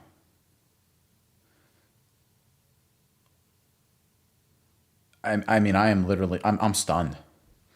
I am stunned. And shout out to the Kansas City Chiefs for doing that. By the way, trading up for Delane set everything in motion for that to happen. And the Giants going offensive line. To the Giants' credit, like I said, young quarterback, you got to surround them with players, and they did. So to their credit, they understood their situation. The Cowboys took care of business moving up. Wow, phenomenal. Phenomenal player. Did you know, so we got, evidently, I didn't know this, Caleb Downs' dad played in the NFL, and his uncle was Darius, or Dre Bly, I guess. So there you go. Greg Ziegler, I'm happy as all get out. I'm right there with you. Juice, hooray. Yep, what in the world? Yeah, what a day. Pete, cool. I'm so happy. Yeah, awesome. Awesome. I mean, this is, what is this? Zen Cryptus, can I say it? Jerry is cooking this offseason. Either he is or he's delegated to authority who is. And guess what? When you're the boss and you delegate authority correctly, you get some of the credit. So here's to you, Jerry Jones. But wow. Wow. I mean, guys, that's yeah, I mean, that's the best pick the Cowboys could have gotten. I did not think that was going to happen at all. The entire offseason. I know some people had mocked it. Some people said it was. And, I said there's a chance. I said, listen, Mansoor Delane is probably the best player that's going to fall to Dallas realistically as the season progressed. But, yeah, this is fantastic. Did they show the boys? Yeah, I mean, they were ecstatic, dude. I mean, they were just the Joneses, the coaches were Wyatt Newman. What'd we trade it for? 2 fifth-round picks, 177, 180. So Philip Benefield, are we still feeling a trade back at 20? Yes, I think now for sure. I think you give up 2 picks and you try and trade back. I don't know if they'll be able to, but yeah. Oh, being now, this is going to be such a fixed secondary. I mean, just coaching alone was going to be better, and they added in veteran guys and Thompson. I mean, this today, after this selection, this is the best Cowboys secondary this century. On paper, anyway. Seriously. I mean, this is the best safety room I've ever seen with the Dallas Cowboys. Certainly this century. Corner still has some flaws, but Deron Bland, Siobhan Revel has talent. Kobe Durant can start in this league, right? So again, corner's not elite, but the safety group, this may be the best safety group in the NFL. In one offseason, the Cowboys went from having one of the worst safety groups and one of the worst coached secondaries in football to the best safety room in football and to one of the best coached. Yeah, they're showing the war room in Dallas now. Shoddy's pumped, obviously. I don't see Christian Parker in frame, but I'm sure he's probably talking to Downs, to be honest. I'm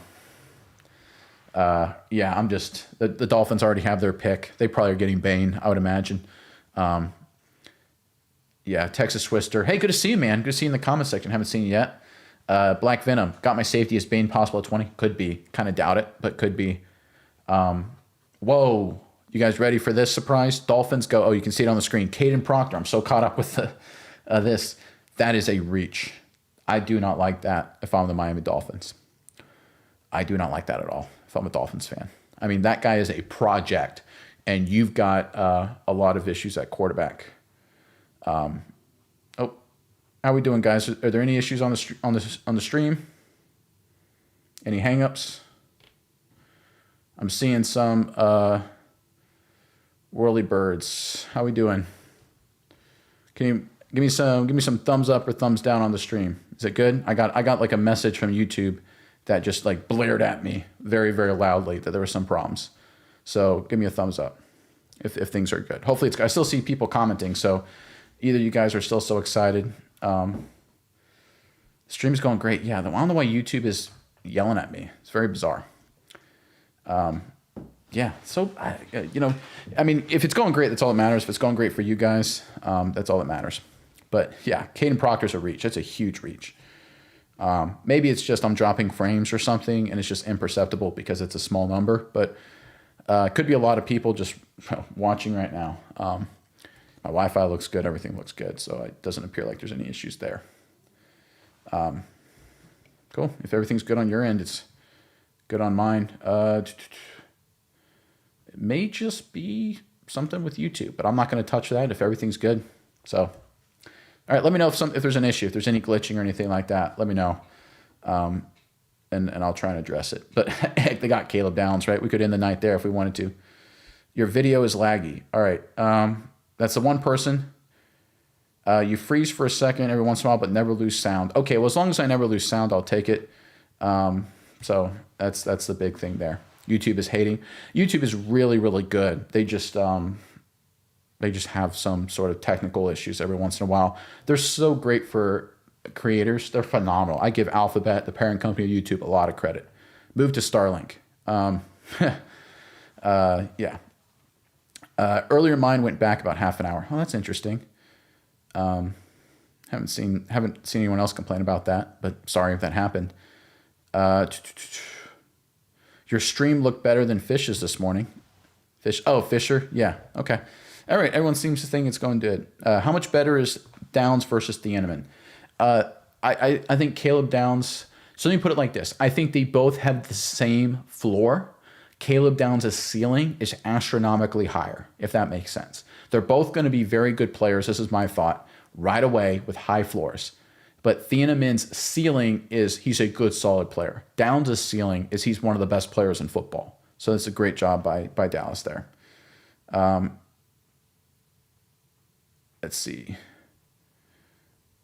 Yeah, it feels like the CD win. That's from DJ Weber. I agree 100%. That does feel like the CD win. Here, let me do this here. I don't know why YouTube is doing that. I see chats coming through, and it says good. So I just wonder if maybe because it's been a long live stream, if there's something happening there. But if you guys are good, I'm good.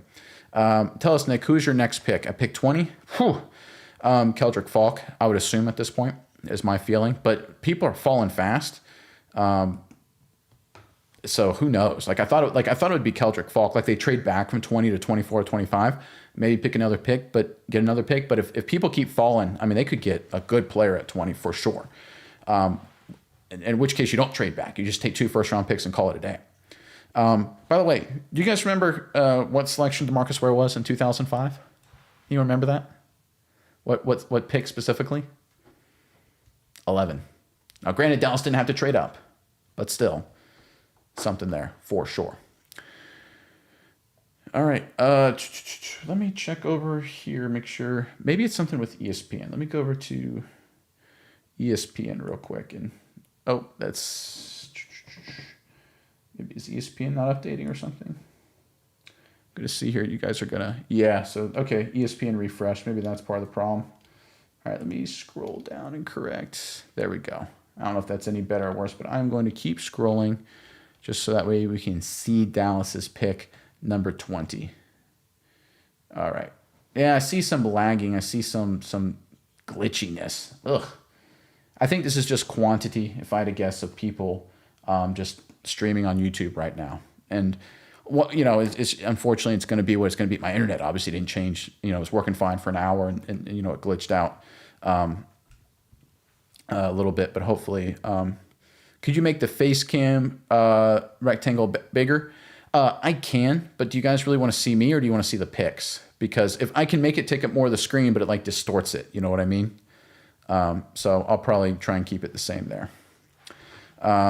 Where is McCoy on the big board now? Jamad McCoy, a lot of people have him falling out of the first round with the injury concerns, which stinks for him. It's just an awful situation for him. But Bing is now writes, so will Dallas need anything specifically developed to that high level?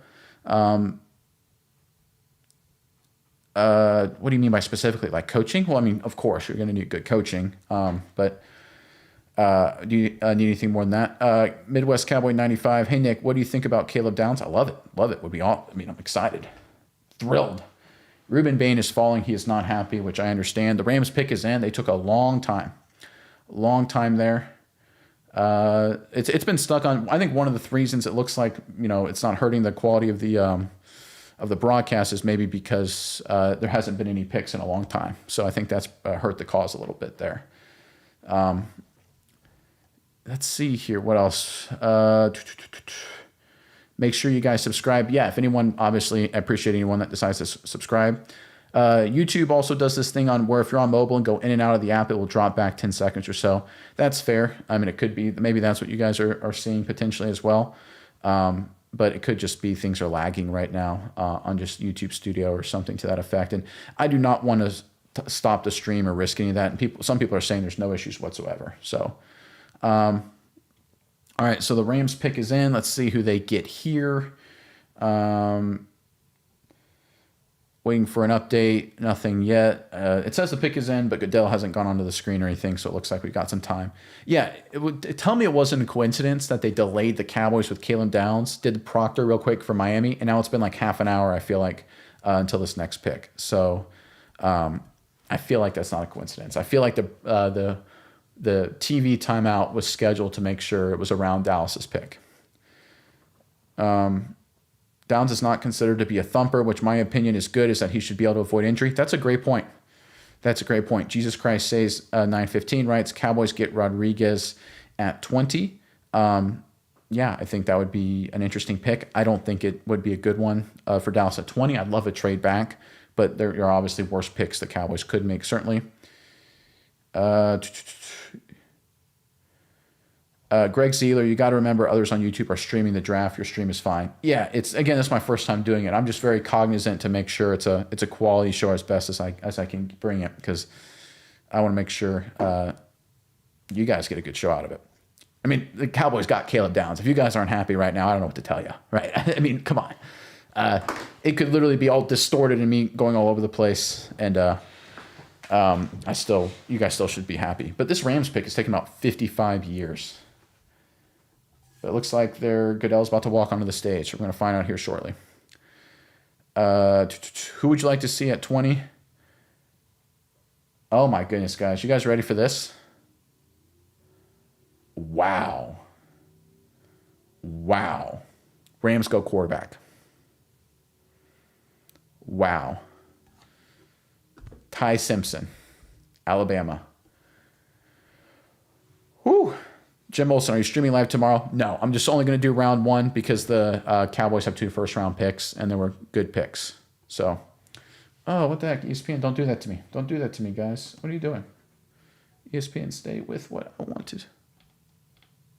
Don't scroll down. Let's stay on Ty Simpson. There you go. I don't know why it did that to me, stupid ESPN. It's trying to be so smart. Oh, you got the pick. I'll scroll on for you. No, don't scroll for me. That's a reach. That is a reach. Yeah, things are going to happen very, very quick, guys. Things are going to be happening very, very quick. Already got 2 teams queued up after this pick. We should be moving soon. Yeah, the Cowboys will be up very quickly. I still think they're going to trade back. I really do. I would not be surprised, depending if the further Ruben Bain falls, if you get a team like the Bears that want to trade up for Ruben Bain and the Cowboys get some draft capital there. That could be something to consider. Let's see here. Learning from Stafford, not bad. Yeah, I think that's just a reach, though. I mean, I think they feel like now's probably their time to get their quarterback of the future. And maybe they didn't like the board. My guess is they wanted to go receiver, and they just didn't like who was available. That's my gut feeling, but it certainly is a weird selection. Being is now, could they trade up? They certainly could, but I highly doubt it. I highly doubt it. The draft is falling to them, right? Ruben Bain, the second best edge rusher, if you don't include Arvell Reese, is available at 14, which, by the way, the Ravens, it's such a Raven thing to get Ruben Bain right here, by the way, and I think they will. So we're going to see what happens, guys. Things are going to happen very, very quickly here. Let's see here. Doing great, Nick. Just breathe, bud. Yeah, I mean, I'm glad everything's looking well, going well. Looks like things are going okay now. Yeah, it's one of those things, you know, you guys obviously don't see it on your end, but YouTube, as great as they are, they're phenomenal at giving you data and alerts. And it's like you know, you guys, you know how that spaceship that flew around the moon and came back? I feel like I'm in freaking Houston because I'll get like a bunch of alerts and a bunch of updates and all these data points. And I'm like, I guess it's good. And then you'll get like a big red blinking light and you're like, what does that mean? Right. You know, so there's some new features to this I'm trying to figure out here. Philip Benefeld, I think the Rams were afraid the Jets would grab him. That's very fair. That's very fair. Flash Animator, who would you pick at 20, Nick? I got to see how this draft falls, man. I mean, things are going really good for Dallas. Really good. Really good. What corners will be left? How about that Tennessee corner? Not McCoy, Colton Hood. Colton Hood was their break glass in case of emergency pick. And he may be there at 20. And he was like the break glass in case of emergency pick at 12, and he may be there at 20, which is awesome. Does Ivion fall if Ravens do take? You talking about Olani, the offensive guard? He's a good player. He's a really good player. I'm surprised he's lasting this long. He was a better prospect in my mind than Tyler Booker, and the Cowboys took him at 12, and obviously we're very happy to do so. Hill Jr. next. I think it's way too early for Hill. He could fall to the Cowboys late in the 3rd round, the way this draft is going. Duckman, Cowboys draft grade A. Doesn't matter what else they do. Not close, but like they could not make another pick, and it's a B draft at minimum, right? As if they can just be average the rest of the way, it will be an A draft. Let's see here. Going across the comments here. RP Tyler 7. What if Bain keeps dropping? Yeah, I mean, Bain at 20 would be insane value, but I see no world where he's still there at 20. I just don't. I mean, he's too good of a football player. Physical tools aside, you know, the concerns about his arm length and things like that, he's too good of a player. Let's see here. Goodell's taking pictures with Ty Simpson. Lorenzo Sadoro Sadie, question mark. Not exactly sure what you're thinking. Sadiq. Well, I will say this. If you're tipping picks, please do not do that. So hopefully I didn't just spoil it for anybody there that the Ravens did pick Sadiq. We'll see in a second. But I ask anyone, if you know the pick, please don't tip it ahead of time. We're trying to do this as live as possible so we can react together. So the Ravens are on the clock. The pick is in at 14. We'll see who they pick here in just a second. Cowboys should trade back at 20. Jesus Christ Saves 915 says that. I think that's their base case. But if Ruben Bain keeps falling, if Colton Hood's there, Yeah. PA Longhorn. Good to see you, man. Didn't know if you were going to make it tonight. I see you here. Orlovsky will love this. Stafford mentoring, perfect fit, blah, blah, blah. Poor pick. I think it's a reach. Okay, the Ravens go the guard Olani. Good pick. Good player. Ruben Bain keeps following. Thereafter 100. What about the big nose tackle from Ohio State at 20? Talk about Cade McDonald. He's a good player. Maybe a little bit of a reach. Cowboys already have too much invested in D tackle, right? You don't trade away Oso Odigizua to then get a third D tackle in the first round while you have Quentin Williams and Kenny Clark under multi-year contracts. But it's pick 15 and Ruben Bain is still on the board. So let's just keep our eyes on the ball there. And Colton Hood's still on the board there. I mean, Downs and Colton Hood, if that's the draft for the Cowboys, the first round, the best. I mean, talk about fixing the secondary in an offseason. A+ work. Let's see here. Yeah, I just said that Olavia Vega Olani, the guard from Penn State, the really good player, 14 to the Ravens. That's a good pick by the Ravens. He's a good player, very similar to the Cowboys getting Booker last season. So it is Anchors Away says good pick for the Ravens. I agree 100%. Let's see here across the board. Lorenzo says no, Cowboys would take Sadiq if available.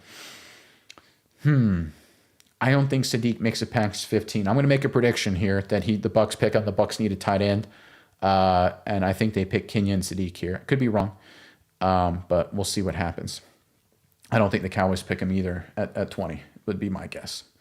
Would you trade Bland if you got Hood? Not right away, but you could. Could be a trade, deadline thing. Bland's contract is very tradable and very cuttable next offseason, so it would be like a future move, a mid-season move or a future move. Thereafter 100, do you prefer Hood or Chris Johnson?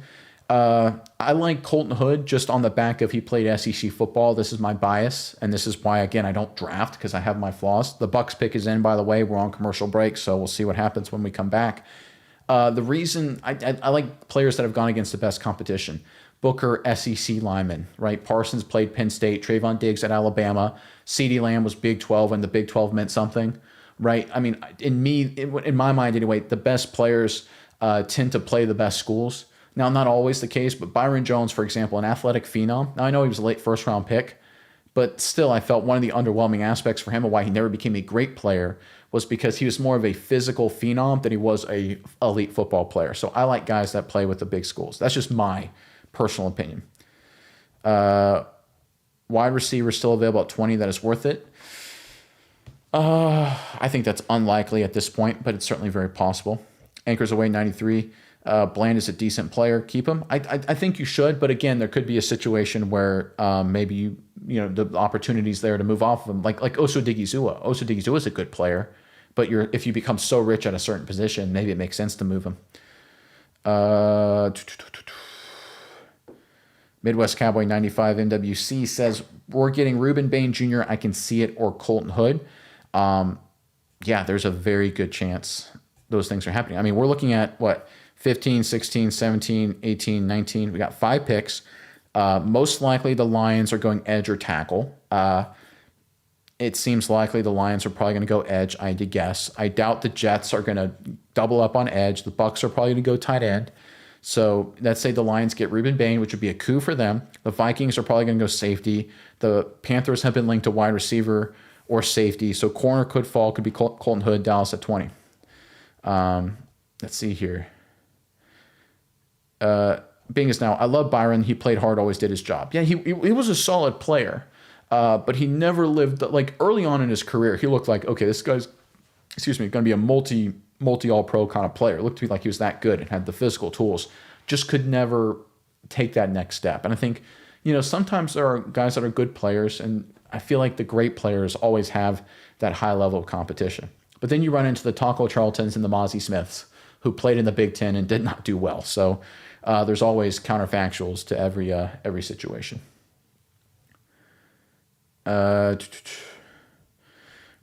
Greg Ziegler says, I figure we can double dip at linebacker second round in our leftover 5th. Don't have a second rounder, so maybe you mean third rounder. That's a potential option there. Lorenzo Sidoro says, please don't trade down. At this point, there will be a great player available. Potentially could, but if you look at the teams around you, you could make an argument that you could get a desperate team that could give you that second round pick. Maybe you get a team desperate. Can you see the board, like the big board? Great question. Let me see if I can. Let me go over here, guys. Let me see if I can refresh this. Here, what happens if I do this? Hopefully it doesn't change anything over there. Let me go to, I'm trying to make sure, let's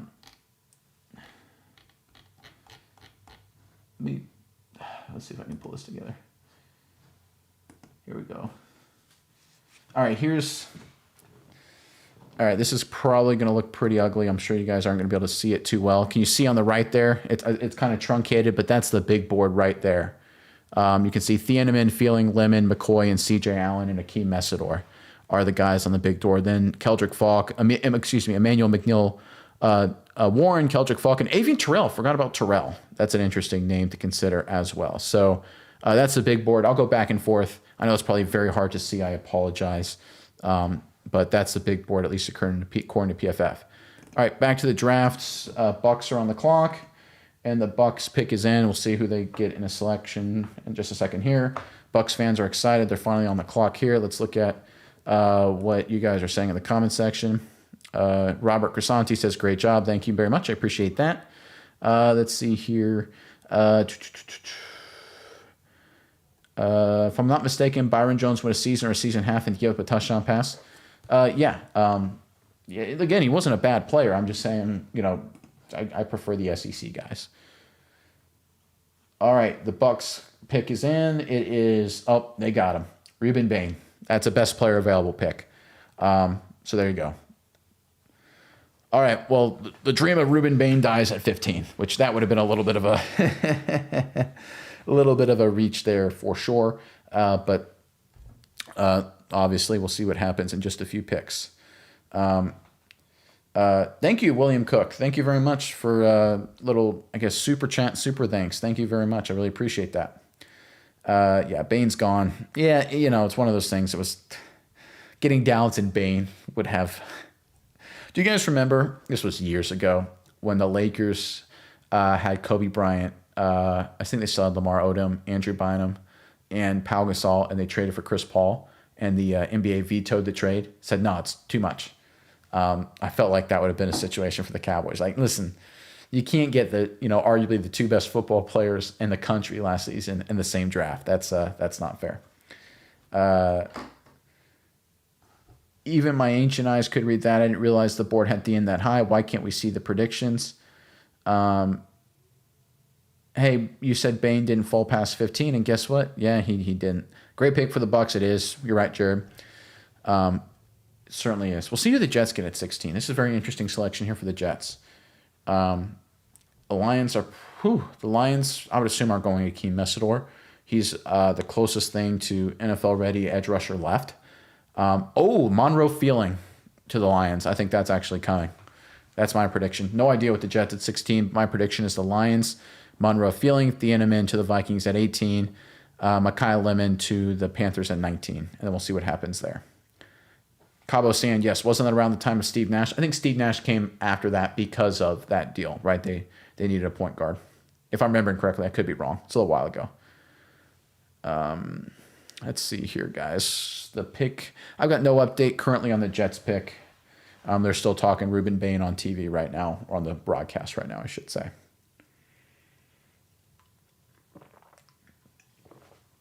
All right. Jets pick is in. All right, now we wait 5 hours. I agree. So how are we feeling? How are we doing, guys? We're basically halfway through the first round. How are we feeling? Feeling great, right? I mean, listen, and a lot of people were more positive than I was about the Cowboys getting Caleb Downs. And I said small chance, right? Mansoor Delane seems more likely. But Downs fell, and the Cowboys made the right move not to just sit and wait for him. They went out and surrendered 2 fifth-round picks to make sure they got their guy, and they did. So I'm feeling great. So how are we feeling right now with everything going around? I feel as good as I felt at a Cowboys defense going into the 2023 season. Now, it doesn't feel like a long time ago, but that was after the Cowboys were a Super Bowl contender in 22. So I'm really excited by this. What an offseason. What an offseason.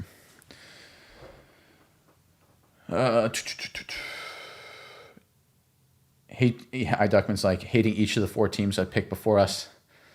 I don't hate the Jets. It's hard to hate the Jets. Dallas could very well get Messidor. Certainly could. It's going to be very interesting over the next 4 picks. I still think the Cowboys are going to try and trade back.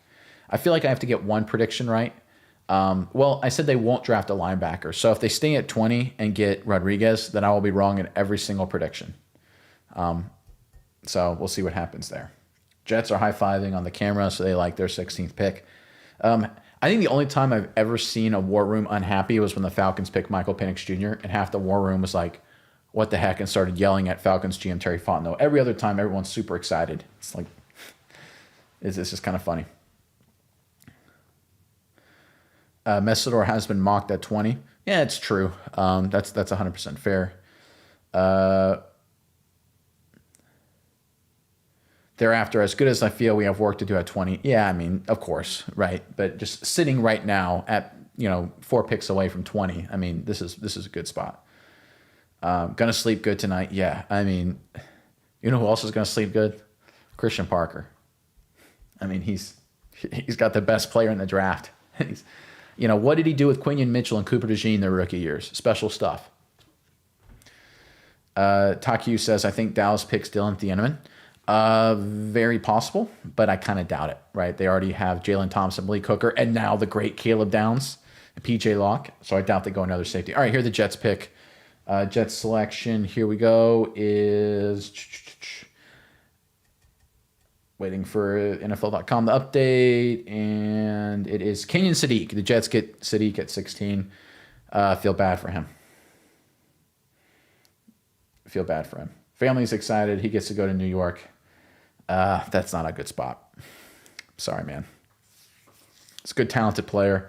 Hopefully the Jets turn it around. He's got elite physical tools. But, man, that's a tough place. With no offensive firepower, they do have Garrett Wilson and the running back Hall. But in terms of quarterback distribution, new offensive coordinator, tough spot, I feel like, for Sadiq. Let's see here. We can get CJ Allen at 20. We certainly could. Feel like that would be a reach. That would be a situation to me. Yeah, Lorenzo, sorry, buddy. That happens. Yeah, there's a lot of people. I see it in the comment section. Yeah, Sadiq is just tough break, man. Tough break. Wish him the best. Physically gifted player. Great player for Oregon. I hope he does phenomenal things. I'm rooting for him. I just feel like that's obviously a tough place to be right now. Jets fans should be excited because he's a good player. They just won't have a quarterback for another year. I mean, what are they going to do? Draft Drew Aller, however you pronounce his name. I always seem to butcher it. Let's see. Let me go to the comments here. What do we got? Yeah, Dylan and Caleb Downs feels redundant. I agree. So the Lions need edge rusher. Yeah, Lions need edge and they need tackle. I feel like Monroe Fielding makes a lot of sense. The Lions pick is in. So we'll get an answer there very quickly. I think what the Lions get here will go a long way to what the Cowboys do at 20. I think the Vikings are going safety. I think Carolina is going wide receiver or safety. And so whatever Detroit gets at 17. Lorenzo, if Hood is available, we have to take him, right? I think there's a good chance Hood's available and the Cowboys take him. I think they're working the phones right now. I really do believe that because the Steelers want a wide receiver at 21. So if there is a situation at wide receiver, so let me go to the big board here, guys. I know it's going to be hard to see. You still have Lemon there. You can see in the upper right. I know it's small. It sucks. I apologize. But Omar Cooper Jr. is an option at wide receiver. So if I go back to the draft tracker and then say the Carolina Panthers go Lemon and a team scared of the Steelers getting Omar Cooper, Dallas could potentially move with them, right? So you could see the Eagles, not that that would happen, but a team like Philly with the A.J. Brown drama wanting to leapfrog the Pittsburgh Steelers. You really think Allen isn't a first-round talent? Isn't a first-round talent. He's better than Styles, in my opinion. He's an all-around linebacker. Styles is not, and he's more physical. I think there's a few issues with C.J. Allen. I think he's not as physically gifted. And there is a few concerns about coverage, and there's a little bit of an injury concern as well. Although I think he played through an injury, so it's a sign of toughness in my mind. But I just think he's just, in terms of talent level, there's a gap between him and Styles. I think it's like a ceiling thing, right? You know, both of them have similar floors in my opinion, but it's sort of like the Downs versus Thieneman argument in a lot of respects. Caleb Downs' ceiling is scary high compared to Dylan Thieneman. Whereas, very similarly, Sonny Styles' ceiling is scary high compared to C.J. Allen. But C.J. Allen is a guy that's a day one starter. Same thing with Rodriguez. You want a day one starter at linebacker, which Shoddy has said that's what they're looking for. He would be perfect for that kind of role. Damn, Nick, give me a time to put on my glasses. I know, man. I don't know if it's worth it to try and. Let me see if I can zoom in here. Hold on. Let's see if I can find a way to do that. Will it let me? Let's see if it'll. I don't think it will, guys. I'm sorry. I can't do it in this view. Ugh. I know it's really bad. I didn't think it would be that hard to see, but it did not work out well at all. So that's the big board. My apologies. We'll see what happens going forward. Paid Beats 11 joining us, a member. Good to see you, man. Welcome to the membership. Awesome. Fantastic. That's awesome. Thank you very much. I really appreciate it. Cheers to you, man. Fantastic.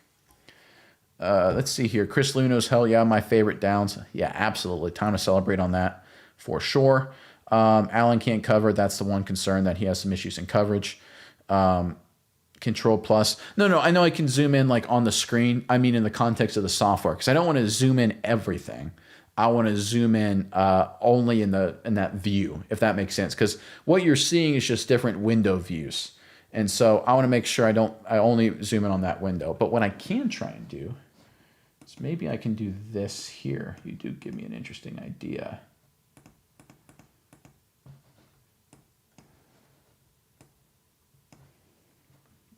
Okay, hold on, guys. Hold on. The gears are turning. Gears are turning here. Oh, yeah.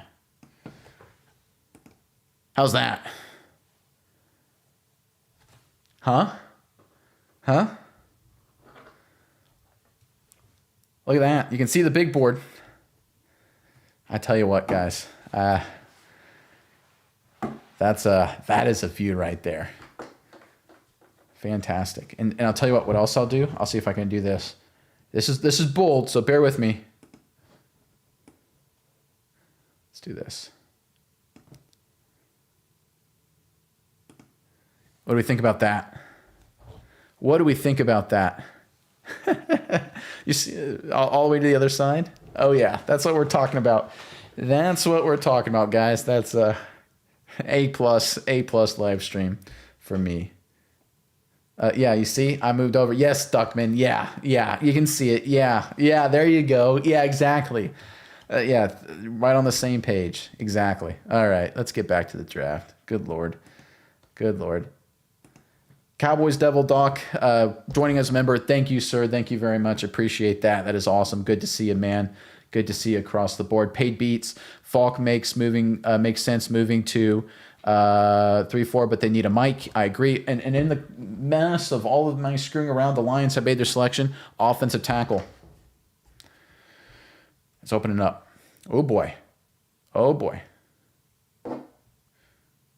Things are getting a little spicy, guys. Trivia for the chat. What Cowboy safety 80 share the same last name as our number 11 all pick, and what was his number without cheating?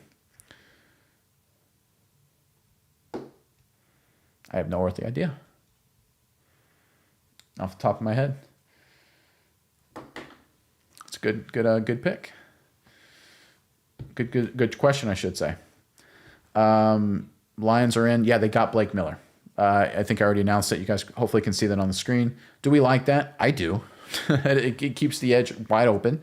It doesn't hurt the big board at all if you're looking at best player available. Again, let's go back to the big board shot. You ready for this, guys?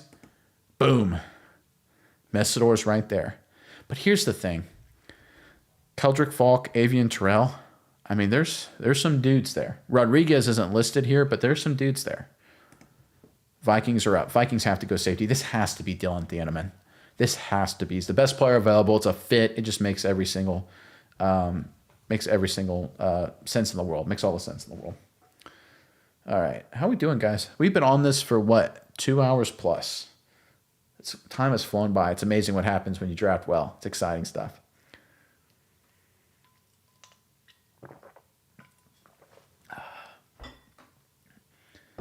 Anthony Downs. Is what David Baker says. Do I like Falk better than Messidor? No, I think Messidor, if I had to rank him, I'd go Messidor higher. But I understand the appeal of Keldrick Falk because Falk is a great run defender with elite physical tools. Messidor is a great pass rusher immediately. Whoa, Vikings pick is in. This is a shocker. You guys ready for this? Caleb Banks, Florida defensive tackle. This guy was a late first round, early second round talent. And the Vikings don't go safety. Man. Wow. I mean, this is getting spicy here. If the Panthers don't go wide receiver, I trade back if I'm the Dallas Cowboys, just because Falk and Messidor are sitting there at 19. This is wild. Banks is a reach. We have back-to-back reaches here. Let's go look at the big board. I don't think the big board has changed. Monroe Feeling. See, I get Monroe Feeling from the Lions' perspective because Feeling is considered more of a project tackle in terms of he will eventually be great, but he's got some concerns early. The Lions are in a championship window, at least in their mind, and I kind of agree with their roster structure that they have to win now. The Vikings going Caleb Banks is very interesting. I feel like that's a reach right there. Someone says, we are on the clock. Probably things are going to go faster now, it seems. It feels like there's a little bit of delay. Is the Panthers pick in right now? Guys, I just got an update. I'm gonna hold on until I see this happen. Because this is historic, potentially. This we may be just witnessing a historic moment in Cowboys franchise history. So bear with me right here. I mentioned this a second ago. And I said 0% chance. As I said, it's not going to happen. It's just something funny to talk about. Panthers pick is in. Texas Twister, you got it. A trade. I'm waiting for the confirmation. The Cowboys traded with the Philadelphia Eagles. The Eagles wanted to leapfrog Pittsburgh for a receiver. That's exactly what this was. This is exactly what this was. Perfect. Phenomenal. Carolina Panthers pick is in. Waiting on the update on that. The Eagles are going to go Mekhi Lemon or Omar Cooper Jr. at wideout, and then the Dallas Cowboys are picking at 23, excuse me. And we'll see what they got in return. I'm assuming like a 4th round pick. But if they got as much as a 3rd round pick, then fantastic. Midwest Cowboy, those teams are idiotic with 17 and 18.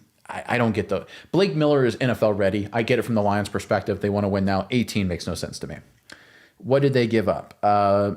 I'm assuming a 4th round pick, but I have not seen compensation yet. But when's the last time? Someone give me a fact check. When's the last time the Dallas Cowboys did a draft trade with the Philadelphia Eagles? They traded with the Birds to get Micah also. Is that true? Boy, that would have been. I felt like I made all that hype about it being historic, and it was literally 5 years ago. Granted, it worked out pretty well, all told. But why would you trade with the Eagles? Why not? You know, Jimmy Johnson famously, I forget what team it was. Maybe it was the Raiders. Landry and Schramm hated working with the Raiders. Hated it. I think it was the Raiders. I may need to do a little research on that specifically. Jimmy Johnson loved trading, and he'd trade with the Raiders. He'd trade with anybody. He said, I don't care. I have no animus against you. What's best for my team? So we'll see. Parsons for Smitty. Yeah, I guess that makes sense. Don't the Cowboys know I need to go to bed? Yeah, this is fun stuff, man. We always trade within the conference. Yeah, that's actually a lot of how it works out, except literally 8 picks ago when they trade with the Miami Dolphins. Hearing got 114 and 137. I'll wait for confirmation, but that would be a lot of value. That'd be a lot of value. 2/4, is that confirmed? That confirmed? I'm waiting on the broadcast. So Jerry liked the Raiders owner too. Yeah, Davis, they got along great. We need extra picks. They certainly got them. We got 2/4. Okay. Let's see here. Dallas Cowboys. Cabo San, do you have it with me here? Oh, this is 2021. Cowboys traded pick number 10 to Philadelphia Eagles for 12 plus 3rd. Eagles drafted Devontae Smith. Cowboys drafted Micah Parsons. Bing is now. Yes, you're right. I got a prediction. So if they don't draft a linebacker, I will be 2 for 4, which ain't bad. CJ on at 23, potentially. But I feel like they looked at the Panthers and said, excuse me, Panthers are probably going, like the Panthers are assuming go wide receiver or safety. So if you're the Eagles and you want to go wide receiver, which makes sense, they're going to ship A.J. Brown most likely. They are scared to death that both Lemon and Cooper are going to be gone with the Panthers and then the Steelers. So then they make sure they get at least one of the players. It's confirmed. So let's see here. Pick 23 and an extra pick is fire. I think we got 2 picks. So yeah, I think that's a good point though you're making, NWC, that that essentially what the Cowboys did here is they got Caleb Downs and the edge they probably or whatever player they're going to get at 23 anyway that they were going to get at 20, and the trade up is going to cost them nothing basically. I'm going to have to run the numbers here eventually when it makes sense, but it's been a heck of a first round. All right. The Carolina Panthers go Monroe Feeling. You guys saw it on the screen. That's a best player available move, I think. That's what that is. So the Eagles and Steelers go back-to-back wide receiver, I would assume. Let's go quick look at the big board. It hasn't been updated yet because I guess they don't have Feeling being selected quite yet on the PFF level. That'll go away. But Falk and Messidor, so those guys are there. I feel like that's going to be Falk, but we'll have to see. In fact, I got to go over to ESPN and scroll down a little bit because the darn Cowboys. Oh, look at that. They always want to give me the analysis. I don't care. Oh, what do they say about the Cowboys grade? Let me pull that up here. They don't give it a grade yet. I guess they will later. Okay. All right, let's scroll down here and see the Cowboys at 23. All right. Let me pull up the broadcast here. Let me go back to the broadcast. All right. Yeah, 2/4. That's a good deal. That's a good deal. Made off like bandits. I agree. Jerry Jones is cooking, guys. Jerry Jones is crushing it. I mean, got to give credit where credit is due, right? I mean, either him or whoever else is running it. And again, if he's delegating authority, he deserves some of the credit. So, I mean, it's been a good draft so far for the Dallas Cowboys. They're doing very well. Got this off of X. Got what off of X?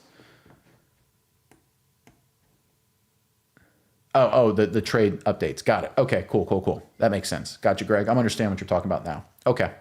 I'm track-a-lacking. All right, so, would you take Falk over Rodriguez? Okay, Eagles pick is in. It's Mekhi Lemon. All right, no surprise there. Wide receiver. So the Steelers, do they reach for Amari Cooper? Probably. And then the Chargers, I don't know what the Chargers do. Chargers are in an interesting spot. So we're in a good spot here. I don't think it's Jerry. I don't think it is either. It feels like it feels different, doesn't it? It feels like someone else is behind the scenes. I don't know if it's Shoddy. I don't know if it's McClay or Steven or a team effort, but it does not feel like Jerry Jones. He's the overseer, not the front man. I agree. Flip the 2/4 for another third. Could be something they consider, but I think at that point you wait till tomorrow to see if it's worth it or not. Chargers O-line, I think they want to go guard, but could be a consideration. If we look at the big board here, which still has not been adopted, maybe updated. Let me refresh this here. There it is. Okay.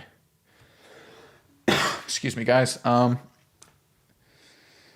Yeah, there's just not a lot of guards here. Are there any interior line if I go on that? Yeah, there's no one that's a lot of value there at this point in the draft for the Chargers if they want to go interior O-line. So let's go back to the broadcast on my end and go back to the tracker, see where we are. Cowboys Double Dog, thank you for that. That's awesome, man. Thank you very much for the super chat, super thanks. I really appreciate that. Awesome. I got the cough now, guys. Man, that's not a good sign. My daughter has been feeling under the weather, so I'm worried it's going to hit me. It's one of those things that I learned once you have little kids. I'm sure you guys that have kids have gone through the same thing. I used to never get sick. Now I get sick every month, it seems like. It's rather annoying. Let's see here. And Kevin Smith, 6639. Yeah, we don't draft well in the 5th anyway. Yeah, exactly. Should we take Thieneman? There's certainly a value argument there. I just don't think it's something the Cowboys' positional value should be. But again, they're in such a good spot. Messidor and Falk and Messidor might both be there at 23. This is paid beats. I don't know if they will be if they trade back. Yeah, because you start running into issues. The Bears need an edge. The Bills need an edge. 49ers potentially need an edge. The Chiefs want some defensive end help too. So, yeah, I think you're right. Greg Sealer, Quinine? What's quinine? Help me out now. All the excitement and you not breathing, now you're coughing. Yeah, man, it's been a fun 2 hours and 15 minutes. It's Juma. Y'all think the Giants are gonna move Mauigoa to guard? I think originally, yeah, like off the rip, I think he will be. I do think long term he may move to right tackle, but I do think that he's going to be their right guard like day one.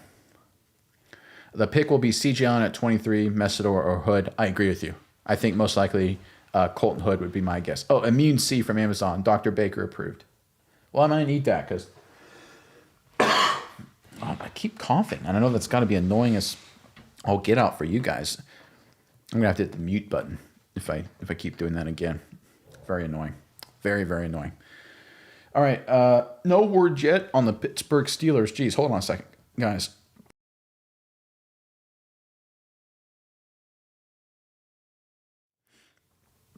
All right. Good Lord, I'm going to need something.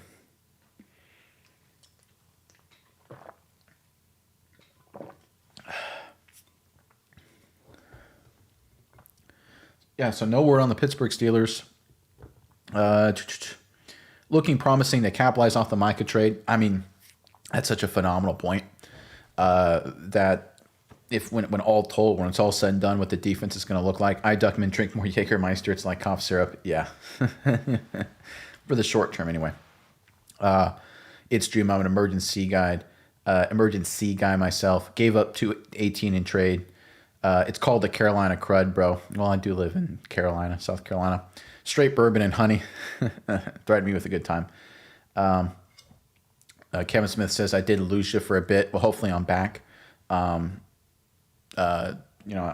Hopefully gave up 218 in the trade also. Okay, so they surrendered a 7th rounder, which I'm not too concerned about that, obviously. So we'll see what happens here. Steelers pick is in. All right, let's see what Pittsburgh does here. Oh, the Steelers are going to, because it's in Pittsburgh, they're going to make a big show of it. So we'll just let this whole process play out on the TV screen over here to my left.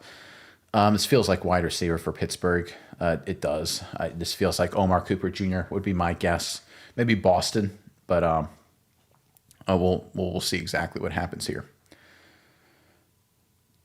Yeah, they're making this whole theatrical thing. I don't know if you guys have a TV in front of you or not, but I'm just watching it on NFL.com in front of me. And show the board? Yeah, I'll do that. Sure, why not? Here's the board right here. So, again, Thieneman is falling. Positional value, I think it's very similar to Caleb Downs falling as well to the Cowboys. I think people are misunderstanding the modern game a little bit. Jermod McCoy I get because the injuries, Allen, Messidor, Falk, and Terrell are all there. I think those, and Colton Hood's an option as well. So, yeah, there's a lot of good opportunities there for Dallas for sure. All right, back to the draft. Let's see if the Steelers do anything here. Who do you guys want Dallas to pick at 23? If you had to pick one guy, narrow it down to one guy, one player. Based on assuming the Steelers go wide receiver, what are we thinking here? Got you back now. Okay, Kevin, good to hear. Good to have happen. Yeah, there's been a few things that look maybe glitchy at times on my end, but it's hard to tell exactly what you guys are seeing, obviously. But who are we thinking at 23? What are we thinking here? I feel like it's like, let me put it like this. Not who do you want, but who do you predict the Cowboys to pick? I'll put it like that. I think it's Falk. I think it's Keldrick Falk. I think they want Falk. But we'll see. What's up, Nick? Last year I was watching the draft live on Cowboys Report by Champ Sports. Ever since I found your channel, I watch all my Cowboys content on your channel exclusively. That's my ranking 5573. Thanks, man. I really appreciate that. That's awesome. I'm glad you like it. Hopefully, I will continue to live up to your expectations and your high standards. Greg Ziegler says, I haven't had a cold in 5 years now. Again, I used to never get sick, and now with it, I get sick all the time, too. People are saying, I think they take Falk, too. Hood or Falk, predict Allen. That's, it's a lot of question marks there. Predict Allen. I want C.J. Allen. Steelers taking forever. Yeah, I mean, it's just the way it is. The pick's been in for 20 minutes. Now, the good news is that while on TV it may take long for the pick to go through, it's all happening behind the scenes. So it's not like the draft is slowing down. It just feels like it's going slower. Greg Ziegler says, Tom Downey can be a bit. Who's Tom Downey? Maybe I'm misunderstanding something here.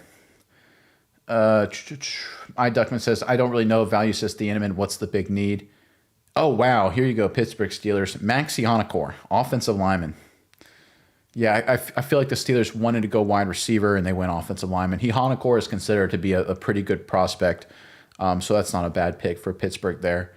So now the Chargers are on the clock here, so we'll see what the Chargers do. So this is going to get interesting. Greg Ziegler, Chat Sports. Downey's the host or whatever of Cowboys Chat Sports, I guess. Yeah, I mean, I've never watched it. I know a lot of people do. It's very, very popular. So obviously there's something to be said for that. But I've never seen, I think, the whole episode. Is he good? What do you guys not like about him, or what do you mean when he says he's a bit in terms of as a host? Paid beats 11. Weird thought they'd go wide receiver myself. Yeah, I felt like they wanted to go Mekhi Lemon, but I think they just looked at the board and didn't like Omar Cooper Jr. Now, could Dallas go wide receiver at 23? Just throw a wrench into everybody's plan? It's interesting. I doubt it, but we'll see what happens. We'll see if anybody leapfrogs Dallas. I wonder if the Bears or the Bills are considering moving up to 22 with the Chargers to maybe leapfrog to get the edge. David Baker says he's annoying. Okay, I guess that's fair. Hopefully, I'm not don't annoy too many people.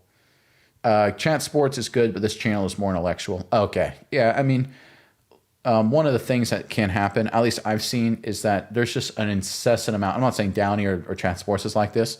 Amount of negativity all the time. I forget the guy's name off the top of my head, but it's one of those regular. It's not Chat Sports, but it's similar. Where it's just the host or one of the hosts. I was listening to him one time, and it was just like 15 minutes of just negativity. It was like during the off season. It's like, dude, like life is tough enough as it is. I don't need this incessant amount of just bad news vibes coming from you. Like, so it's like, this is enough. But let's see here. Milton Harmon. Oh, thank you very much. Thank you for the super chat. I really appreciate that. That's awesome. Thank you so much. Tom Downey is dramatic and slow burns the channel with all rumors, never has pure information. Okay, got it. Yeah. Ken Poor28839 writes, I've been watching you for about 2 months now. First time commenter. Let's go Downs. Palette is feeling good. Let's go Cowboys. Great to see you in the comment section, man. Great to see you. Hope to see you a lot more. I like the Fish report okay too. That's from Tad Durden. Yeah, I know a lot of people like Fisher. I think he's got some unique perspectives and thoughts, and I appreciate unique. There's a lot of Cowboys content creators that sort of just all fall in line with the same feeling and just approach and mindset. Like last year, I hated the fact that everybody and their grandmother blamed everything for Kenneth Murray. On Kenneth Murray, excuse me. Like, listen, can we have somebody that thinks a little bit differently here, who maybe has some different approaches, or thinks about things at least a little differently? So I appreciate anyone that's willing to be a little bit different. My ranking 5573 writes, you get more in depth on your thoughts and opinions and your viewpoints, and you explain your reasonings into why you think what you say. Well, I mean, I try to anyway. Hopefully, I do a good job of it. But I think that's the whole point, is that a lot of these topics, at least for me, I mean, I love football, so it's a beautiful game. I played it all the way through college. And to me, it's the kind of game where you can't surface level it, right? You have to really dive into the topics and explain where you come from. I don't think it's a situation where you can keep it super high level, but that's just me. All right, here we go. Akeem Essador Chargers. Okay, they need to replace OA, and they got him. So, wow, thank you very much, Andy Blocker, for a super thanks. T-Netics, nobody's even close to SMI, simply the best. Thank you so much. Anthony West, Nick Vach, and Broadus are the only Cowboys content I can stand. AOC is wild. I'm assuming that's attack on Cowboys. He is definitely a little, I've listened to some of his stuff. He's definitely a little wild. I do think he's a little bit more aggressive in some of his takes. I'll put it like that. But to me, Broadus is the gold standard. I know I've been very vocal about that. So anyone lumping me in with those guys, I mean, I'm honored to be even with those guys. So the fact that you guys are saying that, that's awesome. Yeah, Messidor is gone. Yeah, yeah, it stinks. Maria I 9549. Good to see you in the comment section. Awesome. I'm seeing people that I see sometimes that are in the comments on the main stuff, and now I'm seeing you guys in the live stream. That's awesome. Good to see everybody. Feels like we've got pretty much everybody that's at least I recognize coming into the play here. So that's great to see. Jeffrey Hawthorne, the attack guy cursed at me. What? Why would he do that? Christopher McCormick, thank you very much. That's awesome, man. Thank you. You guys are really nice with these super things. I really appreciate it. Let's see here. Greg Ziegler, you're with Fish and Broadus. Yeah. I'll take that. Let's see here. Vach is one of my first YouTube dudes I watched in Cowboys Land. He's pretty good, but I think Broadus is better between the two. Anchors Away says, Nick, you're better than almost all the others in my honest opinion. Well, I appreciate that. You guys are really nice. You guys are the best comment section because you guys say all these nice things. Vach is great, but very extra. Cowboys on the clock. Okay, very cool. Yeah, I mean, the Chargers just picked, so we'll see who the Cowboys are going to pick here. Yeah, they're still on the clock 4 minutes in. So Tad Durden becomes a member. Look at that, guys. Another member. Fantastic. I tell you what, good to see this. I love the fact that you guys are really engaged and involved. I love that. That's awesome. And are supporting the channel. Fantastic. I mean, I'm blown away. I mean, truly, you guys are awesome. You guys. I'm looking at everything on the screen here now. Bing is now, don't give the pick away. Yes, anyone who, it looks like it's a commercial. And it's a break, commercial break, and the Cowboys on the clock. Again, is that a coincidence? I don't think so. Cowboys Double Dog says Lawn Nation, Skywalker Steel, Cowboys fan talk, and then Vach. Everyone is so happy and friendly tonight. It's a good draft. Yeah. Maria BB is outstanding. Broadus, yeah, he's A+. He's cream of the crop. He's fantastic. Sharpshooter Parker 6247. What up, my guy? What up to you? Good draft so far. We'll see how they do. Pick 23. Some Yahoo driving up and down the darn, trying to use clean language here, road and blaring his motorcycle at 10 o'clock at night. Hopefully he doesn't wake up the kid. Let's see here. They haven't sent the pick in yet. Yeah, it looks like the pick is not in currently. It's been a great draft so far. It certainly has been. We need cornerback. I would not be surprised if they go Colton Hood. Always a break before the boys pick. They never miss an opportunity. Final prediction, who you taking, Nick? So I think the Cowboys are taking Falk. That's who I think they're going to select here at 23. Keldrick Falk, the edge, defensive end. If I had a choice, I would probably go Colton Hood. That would be my pick, or Avian Terrell, the corner from Clemson. Those would be my two choices if I was drafting. I think the Cowboys are going to go Falk. Will the Cowboys trade again? I doubt it at this point. They're probably fielding offers, but it's probably why it's taking longer, but I doubt they will. Nick, you got me hyped earlier when you said we got him, guys. I was hyped. Yeah. Shaking hands in the war room. Texas Twister. Oh, man. Look. Man, you're so nice. Dude, that's fantastic. Can I like these? I don't know if it'll let me like them. I try and like what you guys put or whatever. I don't know if it lets me do it. But, yeah. Thank you so much for the donation, the chat, the super chat. Yeah, that's awesome. You guys are fantastic. Greg Ziegler, Falk is a good pick. Yeah, I think he's a solid player. He's more Marcus Spears. But again, go back to 2005. DeMarcus Ware was the game changer. Marcus Spears was a solid contributor. Caleb Downs is a game changer. Keldrick Falk can be the solid contributor. What did we get from trading back 223? 2 fourth-rounders and lost the 7th. So, picked up an extra 4th-rounder, essentially. Let's see here. To be fair, Daniel Tracy says, to be fair, Downs plus anyone is probably A+. Yeah, that's a fair point. Let's see here. The Hereafter 100, Terrell ran a 4.6. That scares me regardless of circumstances. That's fair. Why is there a commercial before every Cowboys pick? I mean, come on. We know why. Because people are going to be like Cowboys fans. They drive the ratings. We know that. It's a reality. It's the way it is. That's why they're doing it. Let's see. Old Kid 1969. Hi, Nick. I'm glad I found your channel. You're my go-to for Cowboys content. Keep up the great work. Thank you very much. I appreciate that. Cowboys pick is in. I see that right here on the screen. We'll see who the Cowboys select in just a second. Yeah, commercial time before the Cowboys pick is prime real estate. It most certainly is. Let's see who we got here. I love this. I love when they show like the offense and defensive rank, because the Cowboys, it's hilarious. It's offensive rank 2nd, defensive rank 30th. It's on a yards basis. So it's kind of funny just seeing the crazy juxtaposition. All right, here we go, guys. Goodell is walking onto the stage. All right, he's taking his sweet time because, of course, he is. Here we go. Any second now. Milking it.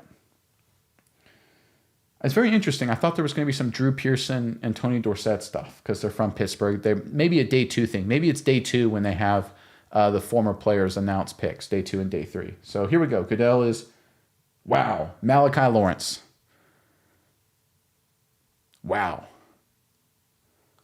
That's a pick. That's a good one. I think if you're looking for a better pass rusher, Lawrence is better. He is a guy that was a much more productive and a much more talented pass rusher than Falk. He's not quite as, built like literally out of a freaking lab, as I think I saw someone in the comment section say, as Falk is, but he's a very good pass rusher. And I mean, there you go. He immediately becomes the backup to Ezraku or Gary, pairs with James Houston in pass rushing situations. So there you go. There's the edge. Lawrence, there you go. Mr. Fino, I think you called it. Minimalist, he paid buku bucks for the artisanal gray paint. Thank you, Duckman, for pointing that out. Midwest Cowboy, that was a reach. I do think it was a little bit of a reach. I don't disagree with that. But I do think when you don't have a 2nd round pick, you have to be a little bit more cognizant, right? So last year they had Ezraku with their 2nd round pick. So I'm assuming they basically said, okay, we don't have, a pick at 44 or 45, whatever they got Ezraku at last year. So we're going to pick him at 23, which is why you trade back to get the 2/4. So I understand that selection. He is definitely a guy that's been linked to the Cowboys in the past during the process here in terms of mocks and things like that. But definitely a little bit of a reach there in some respects. So let me be very clear. I crushed my predictions, at least 50% of them. So I said the Cowboys would not trade up from 12. I was wrong. I said they would trade back from 20, and they did. And I said they would not get a linebacker in the 1st round, and they did not. So I feel pretty good. I actually got, 3 of 4? So I feel pretty good about the situation here. Cowboys Double Doc, I love the picks. Great stream. Going to bed. Yeah, enjoy the sleep, man. Definitely earned it there. What's the plan at linebacker now? Well, that remains to be seen, and that's going to be the question. I think definitely there's going to be packages where they have nickel and dime packages where Downs is going to be in a linebacker role with Overshown. But I do think that's still a need they're going to have to address. Are you doing all of the draft 2 through 7? I am not. So this is a good time. I am going to be not doing a tomorrow morning podcast because this basically takes the place of that. But I will be doing a Saturday morning show like I normally do to recap round 2 and round 3 because the Cowboys only have 1 3rd round pick. I don't want to sit here for, it'd be different if the Cowboys had more picks, but I don't want to sit here till pick 92, right? I feel like that's not a good use of time for anybody. Not saying there's nothing wrong with watching the draft, but I don't want to sit here and be live for that entire time. So I want to just more recap it Saturday morning, and then we'll recap day 3, picks rounds 4 through 7 Sunday morning. So that is the plan, and then we'll have a live show Monday where we'll interact more live. Let's see here. Midwest Cowboy doesn't like the pick because the last UCFD lineman was a bust. potentially, but I don't know if that's any indication that Lawrence will be. You have fourth rounders to trade for now. That is a great point. There is a chance that the Cowboys are going to start flipping guys to potentially get a Jordan Brooks for Miami. So that's something to keep an eye on. Great first round. Cowboys. Scalded Ape says a bit of a reach for Malachi, but I like him better than Falk or Messidor. I like Messidor. I like Falk and Messidor better than Lawrence, but Lawrence is not a bad pick at all.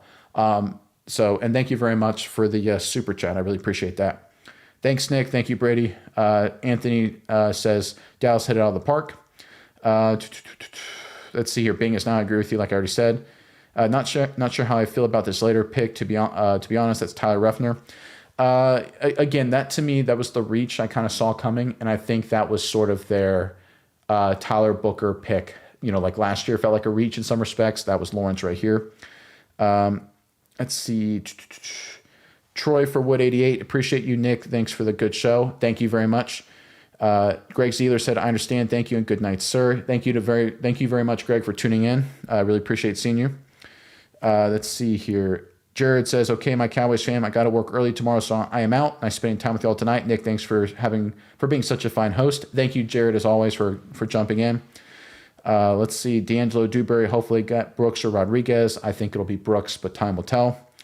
Good evening, Nick. Good evening to you too as well. Stefan Lopez says, obviously Parker likes him and I trust him, so I'm good.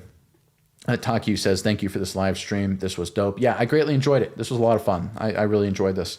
At least we got a new Lawrence to root for. Would be nice if he wore the same number. That's a great point. I like it. Let's see here is what a great chat tonight. Yeah, you guys were awesome.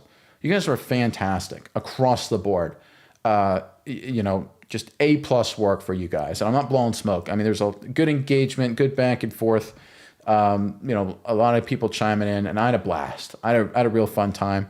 I wish I could actually engage with you guys a little bit more and not try and manage all these different things in front of me, but you guys were fantastic. So thank you very much for taking the time to jump in here. Scalded Ape says, good night.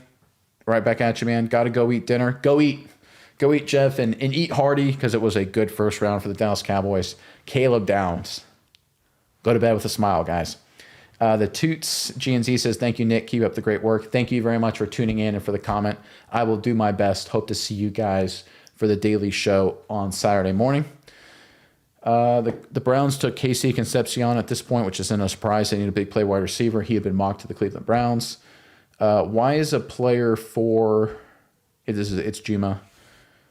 I'll let you finish that thought there. Tad Durden says, what's the grade for the Cowboys first round? A+. Caleb Downs makes it like they could have drafted an offensive. I don't know what they could have drafted a kicker. Okay, that would have been a little extreme. Getting Caleb Downs and just not being the worst pick of all time at pick 23, and it's an A draft. So Malachi Lawrence getting an edge, good pass rusher with Caleb Downs, considering the trade and the value they got in return, it's an A+ first round. Stefan Lopez, good show, Nick. Congrats on the success. Thank you very much. I appreciate that. Milton Harmon, great job. Thanks, bro. Thank you very much, Milton. Thanks for joining. Thereafter, 100 home runs so far. I agree 100%. Next year, you should do an in-person draft event in the DFW area. I'm sure you could draw a crowd. I love the DFW area. I don't know if I can convince my wife to give her a long weekend and with her to take care of the kids. Let's see here. It's Juma from UCF playing trash. Why is a player from UCF playing trash competition, but Texas Tech kids aren't? Well, I don't think he's playing trash competition. I don't think it's SEC, but I think it's or Big Ten, but I think it's still decent competition. Being is now A+, I agree. Kevin Smith, thanks, Nick. I enjoyed the show. Just happy we got Downs and hope Lawrence proves to be a great player. So do I. Need another drink to celebrate this fruit of the trade of Micah Parsons. Go celebrate, man. Scalded Ape says, I'm here to the end of tonight. I have no bedtime. Okay, fair enough. Tyler Ruffner says, I'd say it's round one is B+/A. Okay. I mean, I disagree, but listen, I get it, right? There is obviously some things to always have to look at and figure out. Old Kid 1969, early morning for me also. Thanks for the stream. Have a good night. You too. Have a great night. Great draft show from Gio. Thank you very much. Love the content, Nick. Thank you for the awesome live stream. That's from Bryce Dozier. Thank you very much. Kenneth Parker, Caleb Downs, let's go. Kenneth LaBerkey, hey, I haven't seen you yet in the chat. Hopefully I haven't missed you. Welcome, a longtime commenter, longtime viewer. We won the draft, period. You could make that argument for sure. Cabo saying, time to watch some Welcome to Dallas highlights. I agree. I know what the stream needs, a big Cowboy star painted on the wall, a Banksy star. That'd be nice to do it. I probably should do it since my daughter's going to take this room anyway at some point. Probably should do something like that. But yeah, guys, boy, I mean, what a draft. What a draft. Bingus now says, we got to see how this develops, but I'm so happy about this draft so far. I wonder what we will do with fourth round picks. Feels like my gut is they accumulated multiple fourth rounders to most likely try and get a Brooks. And they may do like a fourth this year and like a third next year for Jordan Brooks from Miami. I feel like that's what's coming. That's my gut feeling. Because I felt like they wanted to get more picks to kind of replace the 2/5 they lost, because they want to turn those picks into a player, a veteran player. Because again, Stephen Jones did allude to the fact they're looking at acquiring veterans. Tyler Ruffner says, with Lawrence being a reach, depends on his performance. This could be a lowest of B, but if he balls out, S+, A+, I'm assuming, yeah, A and S are next to each other on the keyboard. Yeah, I agree. That's a very fair point. Duckman, yeah, you're just going to repaint probably with a My Little Pony theme. Listen, whatever the kid wants, man. I'm happy to do that. Wyatt Newman says Lawrence is insanely athletic, so I'm excited. Yeah, I think he's certainly got a lot of great physical tools. I'm going to do a deep dive on him. I'm not an expert on Lawrence. So Sonny Mimi, hey, I don't think I've seen you yet tonight. Good to see you. Awesome. Big Malachi Lawrence fan, so that's fantastic. Good to see you in the comment section in the stream. So fantastic across the board. This has been fun, guys. This has been fun. We've been at it for 2 hours and 41 minutes. Fan-freaking-tastic. That is awesome. That is awesome. What's the big board looking like right now? I need to update it because the key, like half these guys are gone. Let's refresh. All right. So McCoy with the injury. Allen is falling. Keldrick Falk is still there. Yeah. So S is a tier above A. LOL. Oh, okay. And what? Yeah. Okay. I get what you're saying. Fair enough. I was a little confused there for a second. Nothing from the Bears yet. I'm assuming the Bears are getting Keldrick Falk. T Natix, great show, Nick. Cowboys did great all around. Good night. Like, hype, subscribe, everyone. Palate Cleanser Gang. Right on, man. Kenneth LaBerkey, thanks for the shout out, Nick. Thanks for commenting and watching. Really appreciate that. Someone tell me something good about Lawrence. Well, while we got a second, guys, let's pull up the stuff here with Lawrence. All right. Let's see here. Position. Let's see here. How do I want to do this? Well, if I go to picks here we go. You guys see the screen? All right, I'm going to have to move some of this around, so bear with me. Bear with me here. I'm going to go up now. Oh, yeah.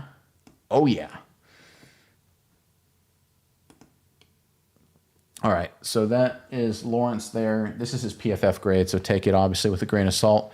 And you can see this is sort of, I guess, quartiles of performance. So he is a top-notch. He's sort of the inverse of Keldrick Falk. If you look at what's on the screen here, he is a top-notch pass rusher, but a mediocre run defender.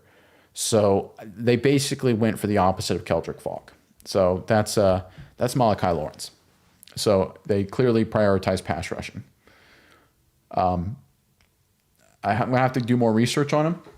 Let me see if I look at first look, what do they say about him? Lawrence here. Let me zoom out just a smidge. Hopefully this doesn't. There we go.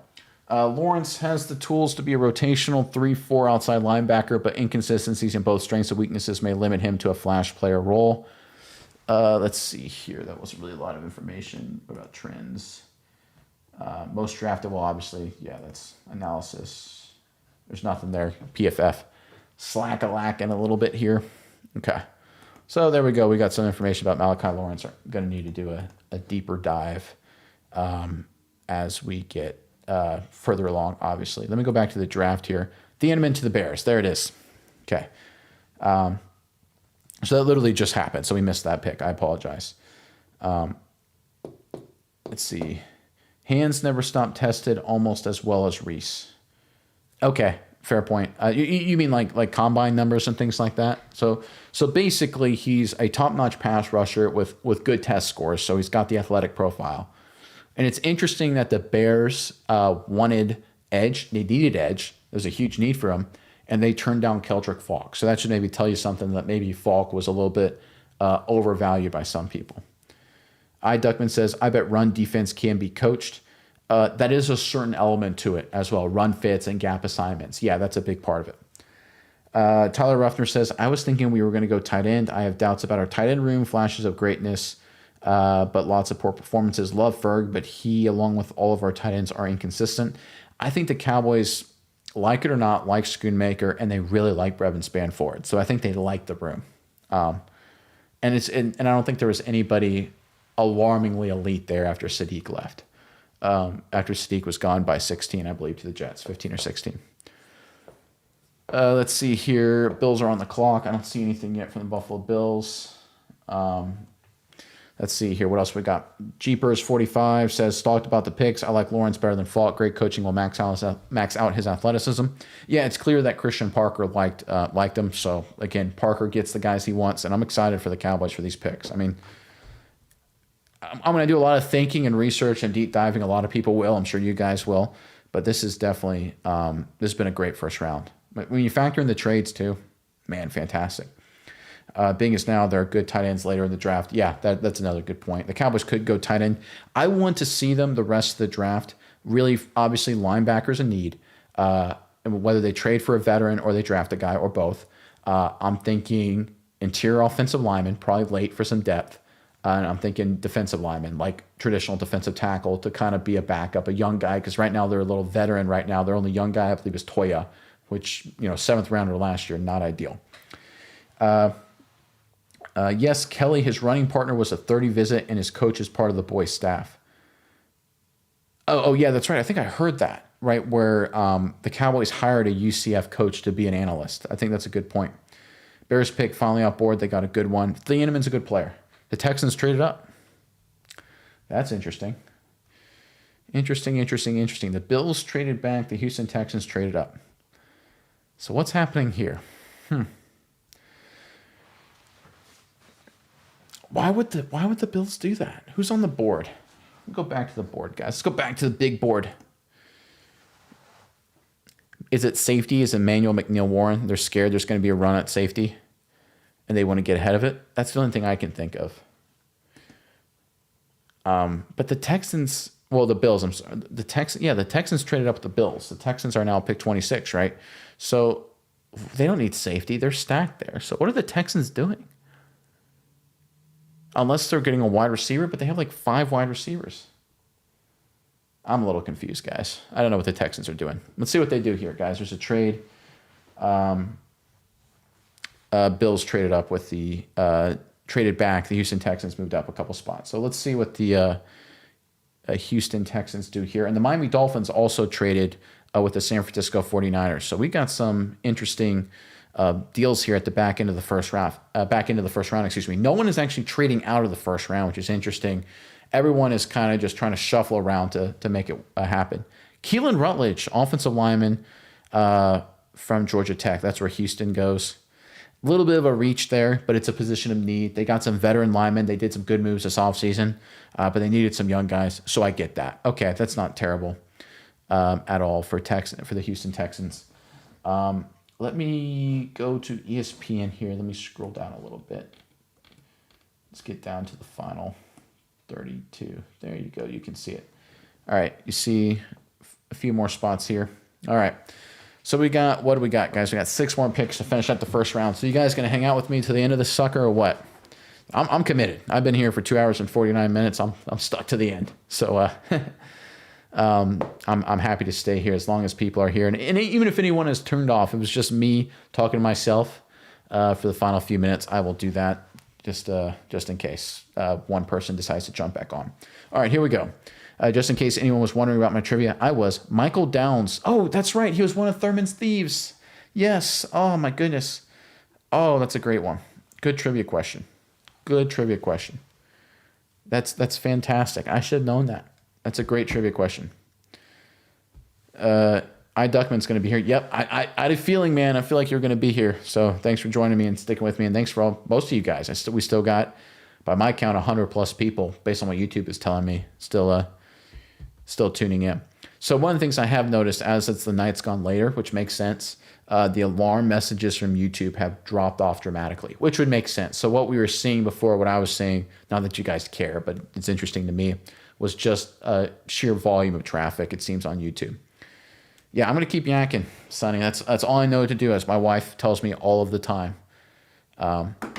So we've got, let's see here.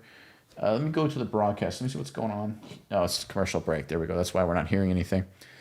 So let me ask you this. If the Cowboys can't trade for a linebacker, if they don't get Jordan Brooks or whoever after the draft, let's assume that happens just for argument's sake, and they don't move up, give me a third or fourth round guy for the Cowboys to pick at linebacker.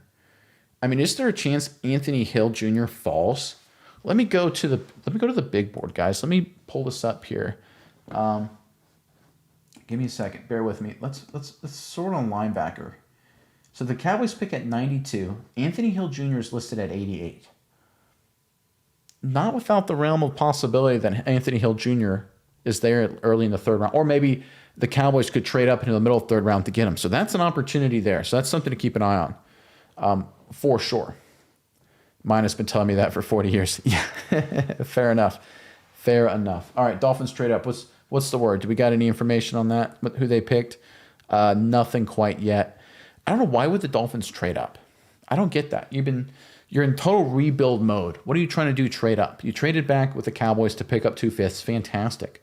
Why are you trading up? The Hill at number 92 would be crazy. Yeah, I think it's unlikely, but boy, I mean, no linebackers have been picked since Sonny Styles, by my count, right? Unless I'm missing something. So, yeah, I think Dallas could potentially leverage one of the fourth round picks to move up early in the third and get a linebacker. That could be something to keep an eye on tomorrow. I don't know if they will or not, but man, if they left the first 3 rounds of the NFL draft with Caleb Downs, Malachi Lawrence, and Anthony Hill Jr., that'd be awesome. That would be awesome. All right, I still am not seeing anything with the Dolphins. We're getting to the end of the night. I was hoping they'd be a little bit quicker here, but I guess it's only 10:40 my time, Eastern time, so it's not super late or anything. In years gone by, we've seen the draft, of course, get into the wee hours of the morning, like past midnight, 12:30. Lee Fernandez, I'm hanging out. Let's write it out. Yeah, man, I'm right there with you. At this point, you got to hang and see if we can finish this sucker out. Being as now says, that really shows what you were discussing for a while, that linebacker is not as valued anymore. It seems to be the case. But here's the interesting thing. Here's what I don't get. My assumption was predicated on linebacker being devalued, safety being accelerated in value. Linebacker goes up, linebacker goes down, safety goes up in value. Instead, what we got is safety and linebacker dropping in value, which is bonkers. It doesn't make any sense, right? Because you have to have, if you have 2 linebackers on the field and 3 safeties, it's the same amount of defenders as if you have 3 linebackers and 2 safeties. So if linebacker drops, you would assume safety would rise. But Thieneman fell to 25. Emmanuel McNeil-Warren, that some people had at to Dallas at 20 or to even the Vikings at 18, is still on the board. So that's a weird thing I don't quite understand. That's something, the draft always throws curveballs. What does Broadus say? It's a strange lady. That's something I don't quite get. Let's see who the Dolphins pick here. They've traded up. Instead of tanking. Let's see here. Jesus Fernandez says, "Hey Nick, a little off topic. Are you going to be going to any of the Seawolves games?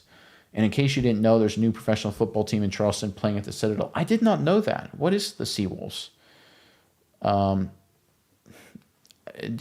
they like minor league, semi-pro? What is that? They're not UFL or anything, are they?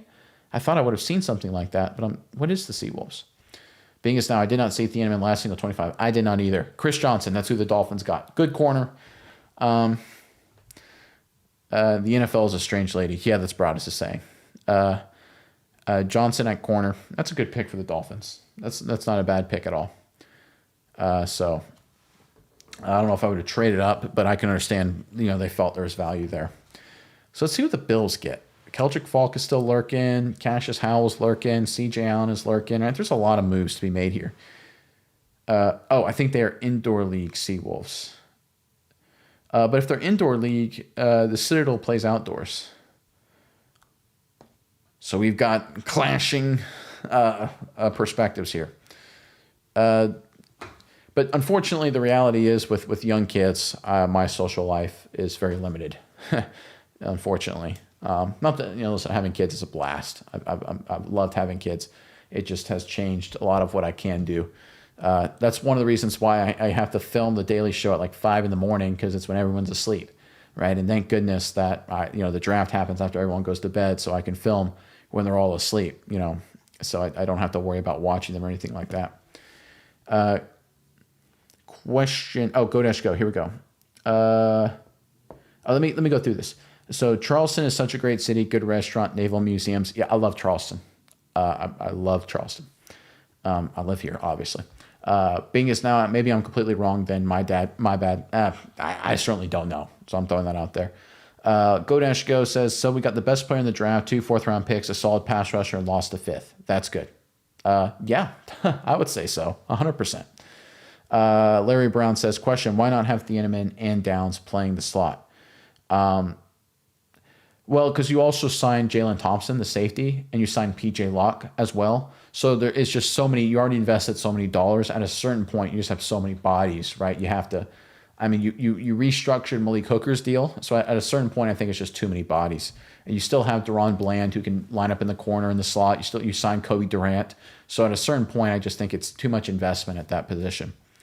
I really wanted Chris Johnson, good pick. He's a good pick. Okay, the Patriots moved up, and they got offensive tackle Caleb Lomu from Utah. Good pick. They needed a tackle. Good job, Patriots. Let's see here. Ulysses Trejo writes, how do you like about Lawrence? So I had my order at the time the Cowboys selected. I had Keldrick Falk ahead of Lawrence. But it basically is style. Who does Christian Parker want as the better fit? And I trust Christian Parker to get his guys. So to me, he's a good pass rush guy based on the data we showed. Again, I didn't see much of him because I normally watch SEC and Big Ten football primarily. So I didn't see a lot of Malachi Lawrence play, but I know a lot of people are high on him and view him as a good pass rusher. So he definitely can, provide some value there. Bills traded back again. Yeah, I think the Bills are weird to me, man. I don't know what the strategy is with the Bills. I feel like they're obviously a good team because they have Josh Allen, a good O-line, and some good players. But, at a certain point, they're so weird because they feel like they're kind of all in every year, and then they lose in the postseason, and, they're like, okay, well, what's the plan? Right? If the Buffalo Bills should get as much hate as the Dallas Cowboys because Josh Allen, no disrespect from Dak Prescott. Hopefully no one takes this the wrong way. I think Josh Allen is better than Dak. I think he is. But for whatever reason, the Bills have basically been like the Cowboys, where a lot of good seasons, nothing to show for it. And eventually you're like, okay, what's the plan? What's the strategy? Are you rebuilding, reloading? You going all in? They kind of just sort of stay in between. They did change the coaching staff, but instead of going a completely new direction, they just promoted their OC, offensive coordinator Joe Brady. So I don't know what's going on with Buffalo. Let's see here. Apex Pro Football League in spring 2027 as a founding APFL franchise. They will play home games at the Citadel's Johnson Haygood Stadium. Okay, very cool. So yeah, that'll be next year. Maybe I'll be able to go to that. We'll have to see. We have to trust Parker. You got to trust Parker. I agree. I appreciate it, bro. Keep up the great work. Thank you very much for the comment. Thank you, Jesus Fernandez. Good luck to the AFPL. I love my UFL Louisville Kings. I've never been to a UFL game. What's that environment like? Have you had a chance to go to any of those games? Obviously, there's none near me, but I was curious. It's a fun time. I imagine it is because it's assuming it's much cheaper, but curious what those games are like. All right, guys, we are about to hit the 3-hour mark, so that's pretty cool. Pretty cool. I'm gonna be totally honest, guys. Let me just. I'm gonna look at some of these settings here. Okay, nothing too crazy there. No, everything looks fine. Cool. It was wild. I imagine it's probably a fun time. Saw Lawrence live 3 times last season. He was a motor like D-Ware. Boy, that is high praise. So, yeah, that would be something. Lots of good energy. There were 14,000 people for the first game. Wow, that's good numbers for minor league football, essentially. So, yeah, that's fantastic. And Louisville, obviously, college town, of course, with what's their mascot? I forget what the college's mascot is, but Cardinals, I believe, right? Fact check me. I'm sure I'm forgetting it, but I feel like it's the Cardinals. It's got to be the Cardinals. I'm going crazy. It's been a long 3 hours, guys. I'm losing brain cells here. The Chiefs, 49ers, Bills, and Seahawks need to hurry it up here before I lose all mental capacity after 3 hours of talking. But yeah, I've always wanted to go to a UFL game. It's just one of those things where again, I love Charleston, I love South Carolina, but there's just no major like professional sports teams at all, right? You got to go, not even locally, like real close. There's not like Savannah's, for not that anyone who knows the geography, Savannah, Georgia City, of course, is just, it's like an hour and a half away. It's not too far, but even they don't have anything. Myrtle Beach has nothing. Charlotte is 3.5 hours away. That's not crazy, but that's not exactly an easy day trip. And that's just the Carolina Panthers and the NBA. So there's not like a top-notch, like cream of the crop major sports complex too nearby, which is probably one of the downside. Louisville Cardinals, thank you very much. Let's take a second. Appreciate Nick for reading all the comments. Not everyone does that. Thanks, brother. Well, I want to give you guys credit for commenting and engaging. I mean, that means a lot to me that you guys would. Louisville Sluggers, LOL, yeah. So you played at the Citadel. I did. Yeah, years ago. I was not good. I was a backup. If you're looking for a star player, that was not me. I was a bench warmer extraordinaire in my 4 years there. Let's see here. Scalded Ape. Yeah, Josh Allen escapes all hate and Dak has caught a lot over the years. Yeah, I just don't understand that. I don't understand how Allen gets to survive all the criticism. Like, people make excuses for Josh Allen and people make no excuses for Dak. That's my biggest complaint with South Carolina as well, originally from Dallas. Yeah, exactly. Louisville Bats, minor league baseball is fun too. Minor league baseball is fun. There's minor league baseball in Charleston, and it's a good time. Larry Kimball. Hey, Larry. I don't think I've seen you yet chime in here. Good to hear from you. He says, so who do you think trades into the first round before it ends? You know what's coming. Good question. Who's available? Let's go to the big board. Let's see here, guys. Let's go to the big board. Let me refresh here. That's on linebackers. Let me go all.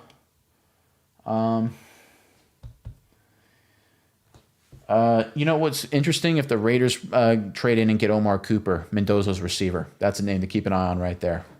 Cooper's still available, I believe. So that's something to consider. Let's see. What do we got here? Brady says, I have 2 battle buddies. One was at VMI, one was at the Citadel. Yeah, I mean, both good schools. I love it. Like, VMI is a huge rival, the Citadel, if anyone knows. A very similar school. But it's one of those things where I always joke. It's like, yeah, we hate each other because we're exactly the same. VMI, unfortunately, it's Lexington, Virginia, I believe, which is in the middle of nowhere, as opposed to Charleston, which is awesome. So it sucks for those guys. Savannah isn't big. Love the city, but it floods every time it rains. So does Charleston. It's one of those funny things. So, if you don't know the area and you don't know what it's like, anytime there's any sort of rain, it floods. So anytime a hurricane or a tropical storm hits the region, all the major networks go down to downtown Charleston and they report on the catastrophic damage. And everyone here is like, yeah, that's what it does on Tuesday, right? But it's funny because all the major networks will sit there and say, hurricane, whatever, it's causing something we've never seen before. And everyone here is like, it was like that 2 weeks ago, right? Because it's just a peninsula. Charleston's a peninsula. It just is under the sea level, just floods, just the way it is. Chiefs traded up. Missed that. They got Peter Woods from Clemson. Interesting move by Kansas City. I thought they would have gone edge. I thought they would have maybe have gotten Keldrick Falk. So the fact they go defensive tackle is interesting. The QB of the Dallas Bills traded out. The Jets moved up. There you go. Jets moved back in. Who said that? Larry Kimball. You called it, man. I was wrong. The Jets moved in. I think the Jets. Who would the Jets get? Maybe wide receiver? Something to consider there. Let's see who they get. Let me pull up the broadcast on my end. Peter Woods is a decent pick for the Chiefs. I don't hate that. Let's see here. Tim Huck, says, the QB of the Dallas Arena team was a coach at my kid's grade school. Saw him play twice. Really fun environment, kid-friendly. His kids were behind us and kept throwing balls our way. Oh, that's pretty cool. Tad Durden said, did you see that Pickens signed the tag? I did. That's very interesting. I honestly think it was something that was wild. The fact that the Cowboys yesterday were saying Pickens will play on the tag, and then within 24 hours, without having to, he decided to sign the tag. I thought that was very interesting. Omar Cooper Jr. to the Jets is what I think. I believe that's probably the pick as well. I thought the Raiders would have traded up to get him, but I guess the Jets beat him to it. Scalded Ape says the Bills are out of the first round. I'm sorry, this is Bing is now says the Bills are out of the first round completely. No, I think they're still at pick 31 or something. That's what I'm seeing on the screen here, so correct me if I'm wrong there. Scalded Ape says, thanks, Nick, for the live stream and reading all the comments. Great job. Thank you very much for commenting. I mean, that's, I'm so glad to see, you guys engage and stick with me. Jeepers 45 roll 5 says, Nick, just want to say thank you. Appreciate all your time and effort. Right back at you. Bing is now, heck yeah, great effort, Nick. Again, right back at you guys. Really appreciate it. Let's see here. Cooper Jr., you got it. So I had the right player, but the wrong team. Larry Kimball, take your bow. You got it, man. You called it. I was wrong with the team moving up. The Jets got Omar Cooper Jr., which is good value. That's a good move by the Jets. I really think it is. Let's see here. Fix 5010. Hey, Nick just joined. Yeah, I think good to see you. Aside from his physicality and capabilities, Caleb Downs' ball IQ and maturity is butter. So excited and well done on the first 2 picks. Yeah, man, if you're just joined, heck, it was awesome. It was awesome. It was a good feeling. I may have to get a clip of that and just like make it the trailer for the YouTube channel or something like that, because that was awesome. That was a great feeling to see the Cowboys get Caleb Downs. That was fantastic. Cabo San says, Pickens signed the tag and we drafted 2 defensive players. It was a good day. Indeed it was, sir. Indeed it was. We got 2 picks here to finish out the first round, Buffalo and Seattle. Is anyone else going to trade back in? I don't think so. I think at this point, let me shift over to the big board. Omar, I got to refresh it. It's still got Omar Cooper there. Bear with me, guys. Refreshing.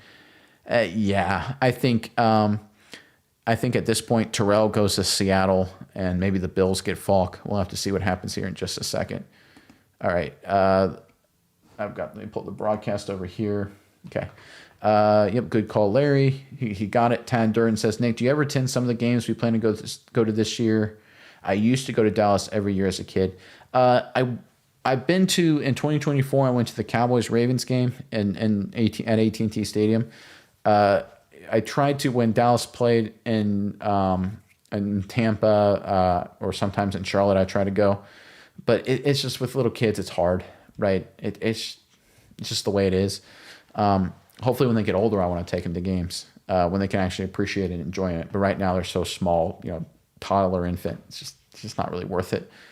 NY Ranking writes, I bet Packers fans really wish they had a first right now, even though they won't admit it. Oh, for sure. For sure. It's one of those things where, it feels good to get the star player, to get the Amari Cooper like the Cowboys did in 2018, and of course the Packers with Micah Parsons. But the problem is you're without first-round picks for back-to-back years, and you can see the value in it, right? Just even if you're like the Bears and you get Dylan Thielen at 25, you're like, hey, man, we picked late in the first round and we still got a really good player. Or, you're the Dolphins at 27 and you got Chris Johnson, who you think got a lot of potential. So it doesn't even have to be a top 10 pick. The later part of the first round, even though everyone wants to say it's a weak draft, and by all metrics it was, you're still getting some good players here, and the Packers are kind of left out. The Bills traded out. Did they really? Yeah, the Titans moved back in. 2 people moved back in. Whoa. Jets got wide receiver 3rd pick, 3 rounds. Yeah, they were aggressive. 3 first-round picks. Cowboys get Lawrence. This is from Rudy Ramirez. Taylor Sampson says the Browns by far had the worst draft. I like Casey Concepcion. I think that was I like him as a receiver. Another one trades in. These 5th-year options always drag someone back into the end of the first for that reason. Yeah, that's a very good point. Especially for rebuilding teams, I feel like they can project out cost structures. And, they're projecting out so far. If you're the Jets or the Titans, for example, you're projecting to be good, not this year or next year, but 3-4 years down the road. So you're thinking more about contracts at that time scale, whereas other teams, maybe not so much. So the Titans here are they going? Or where are they going? Yeah, Bingus now. So I was eventually right about the Bills. You were, never wrong, just early, right? That's what they say. With TV, live NFL games are so chopped up, it's tough to enjoy and so expensive. The cost is tough. It really is. It really is. All right. Waiting on the Titans, and then we got Seattle unless someone else decides to trade back in to the first round. So, Rudy, did you not like Malachi Lawrence? Did you have some umbrage with that selection? We've only got a few minutes left, so if you got some thoughts, feel free to chime up, man. No wrong, or chime in, excuse me. No, nothing wrong at this point. I'm not an expert on Malachi Lawrence at all, so I'm open to any and all feedback and thoughts on the new Dallas Cowboys edge rusher. All right, the Tennessee Titans. Goodell's walking up to the stage. Let's see who they pick at 31, guys. I feel like the Titans, Carnell Tate was a good pick. I think this has to be probably, I'm guessing, I'm assuming this is defensive player. Right? I mean, it makes sense. And there it is, Keldrick Falk. Yep. Okay. Makes sense. I got an email from YouTube Premium that I could get Sunday ticket for $187. That's actually a deal. I think normally it's like $250, isn't it? Titans grab Falk. Yeah, exactly. They just did. Not a bad pick by Tennessee. I don't know what they gave up, but probably not very much to move up like 5 slots. Again, to get that 5th-year option, like Larry was saying, that's a fantastic point. Because, again, the Titans, like the Jets, they're not expecting 26 or 27 to be really competitive years. Certainly not the Jets. The Titans probably still a couple years away, so they're thinking more when it comes to contracts. They're thinking well more out to the future. One of our new defensive coaches was his coach last year about Lawrence. Yeah, that's true. I heard people mention that, and that was an interesting connection. I was curious if that would have any impact on the Cowboys, and it certainly seems like it didn't hurt the cause. Probably, obviously, with some extra insight to help the Cowboys make the decision there. But we'll see who Seattle goes. This has to be Avian Terrell, all right, which would be a great pick for Seattle, great corner. My brother, who's a fan, says they need offensive line. Tennessee Titans.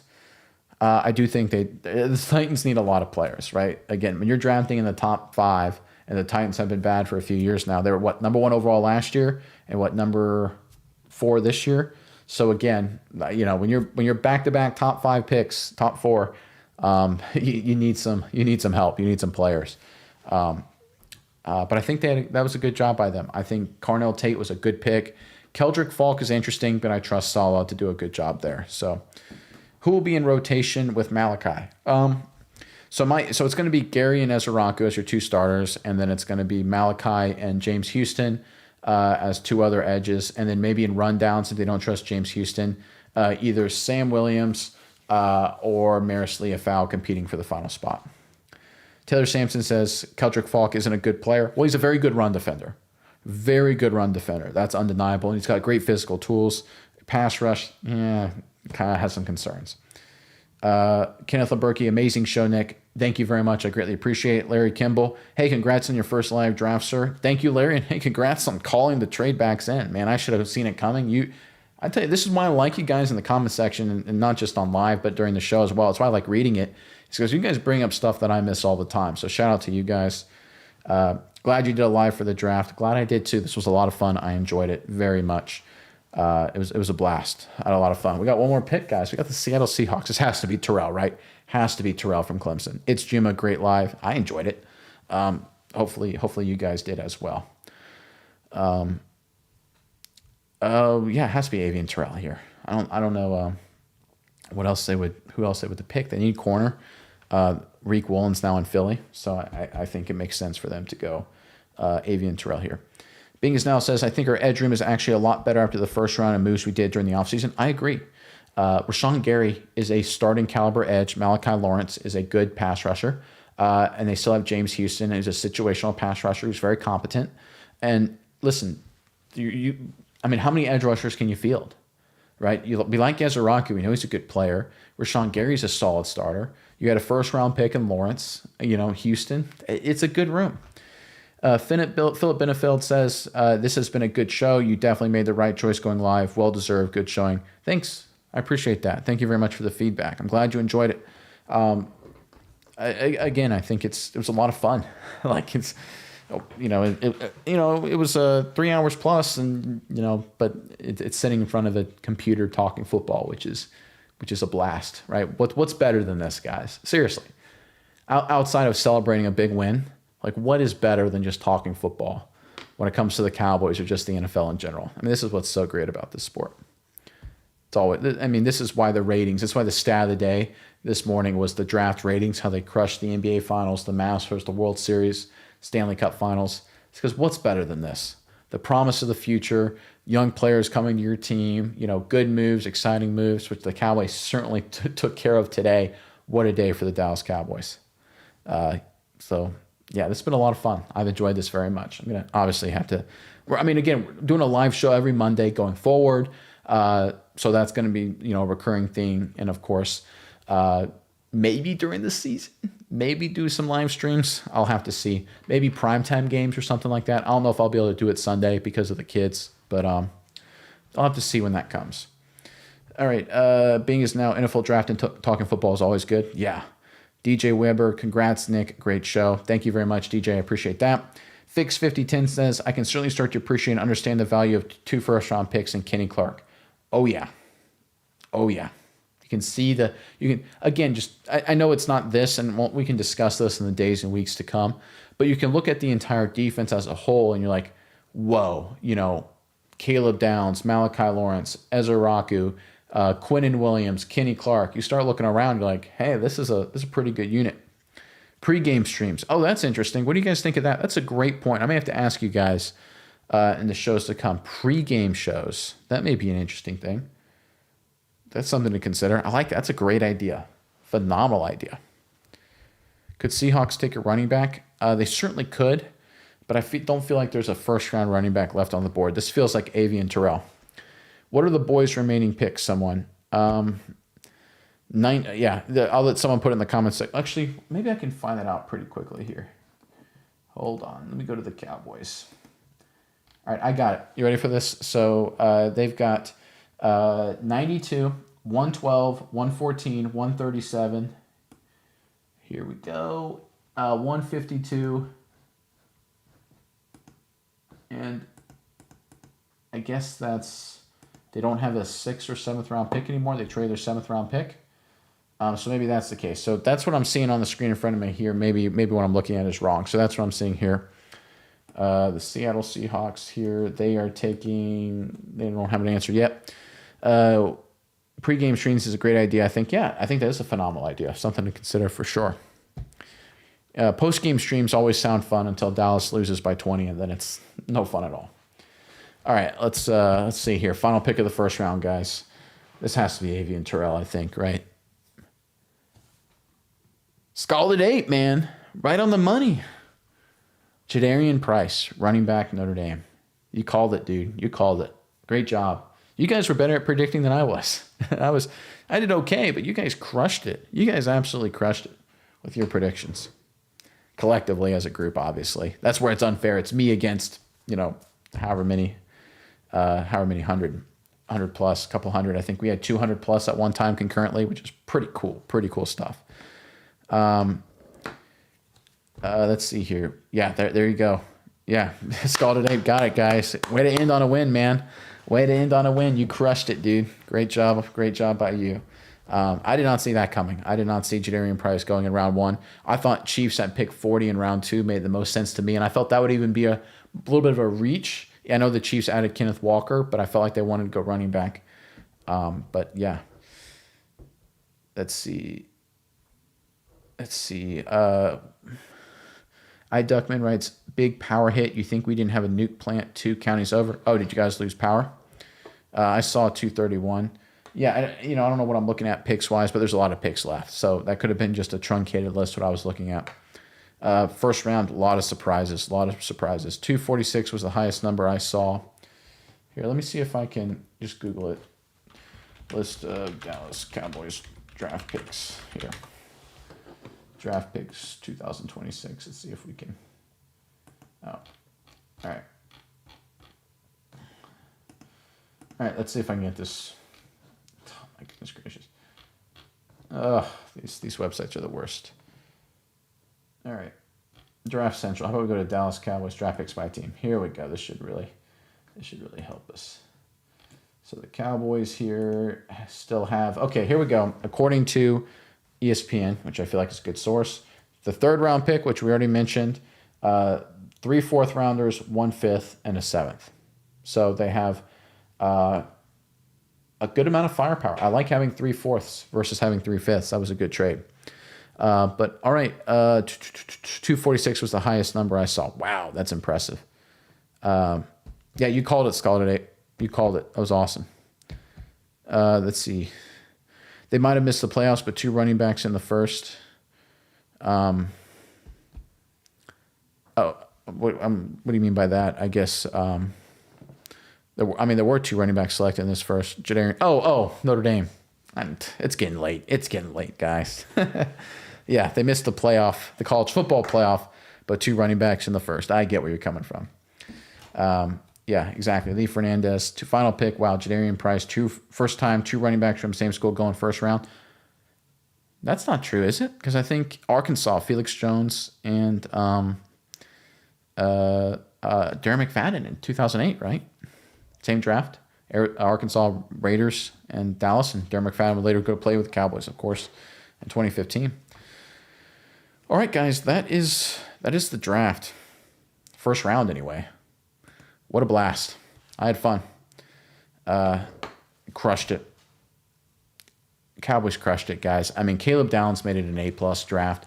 I mean, Malachi Lawrence, we can do a deep dive on that, but I think the fact that they basically took 2 5ths and a 7th and turned that into 2 4ths, that's a huge win in my mind from a value perspective. And then you look at Caleb Downs, that's fantastic. That's fantastic across the board. So good night, you guys. I see a lot of people still in the chat, but listen, I think you guys were fantastic. I had a blast. This was a phenomenal show. I enjoyed it. I hope you guys did too.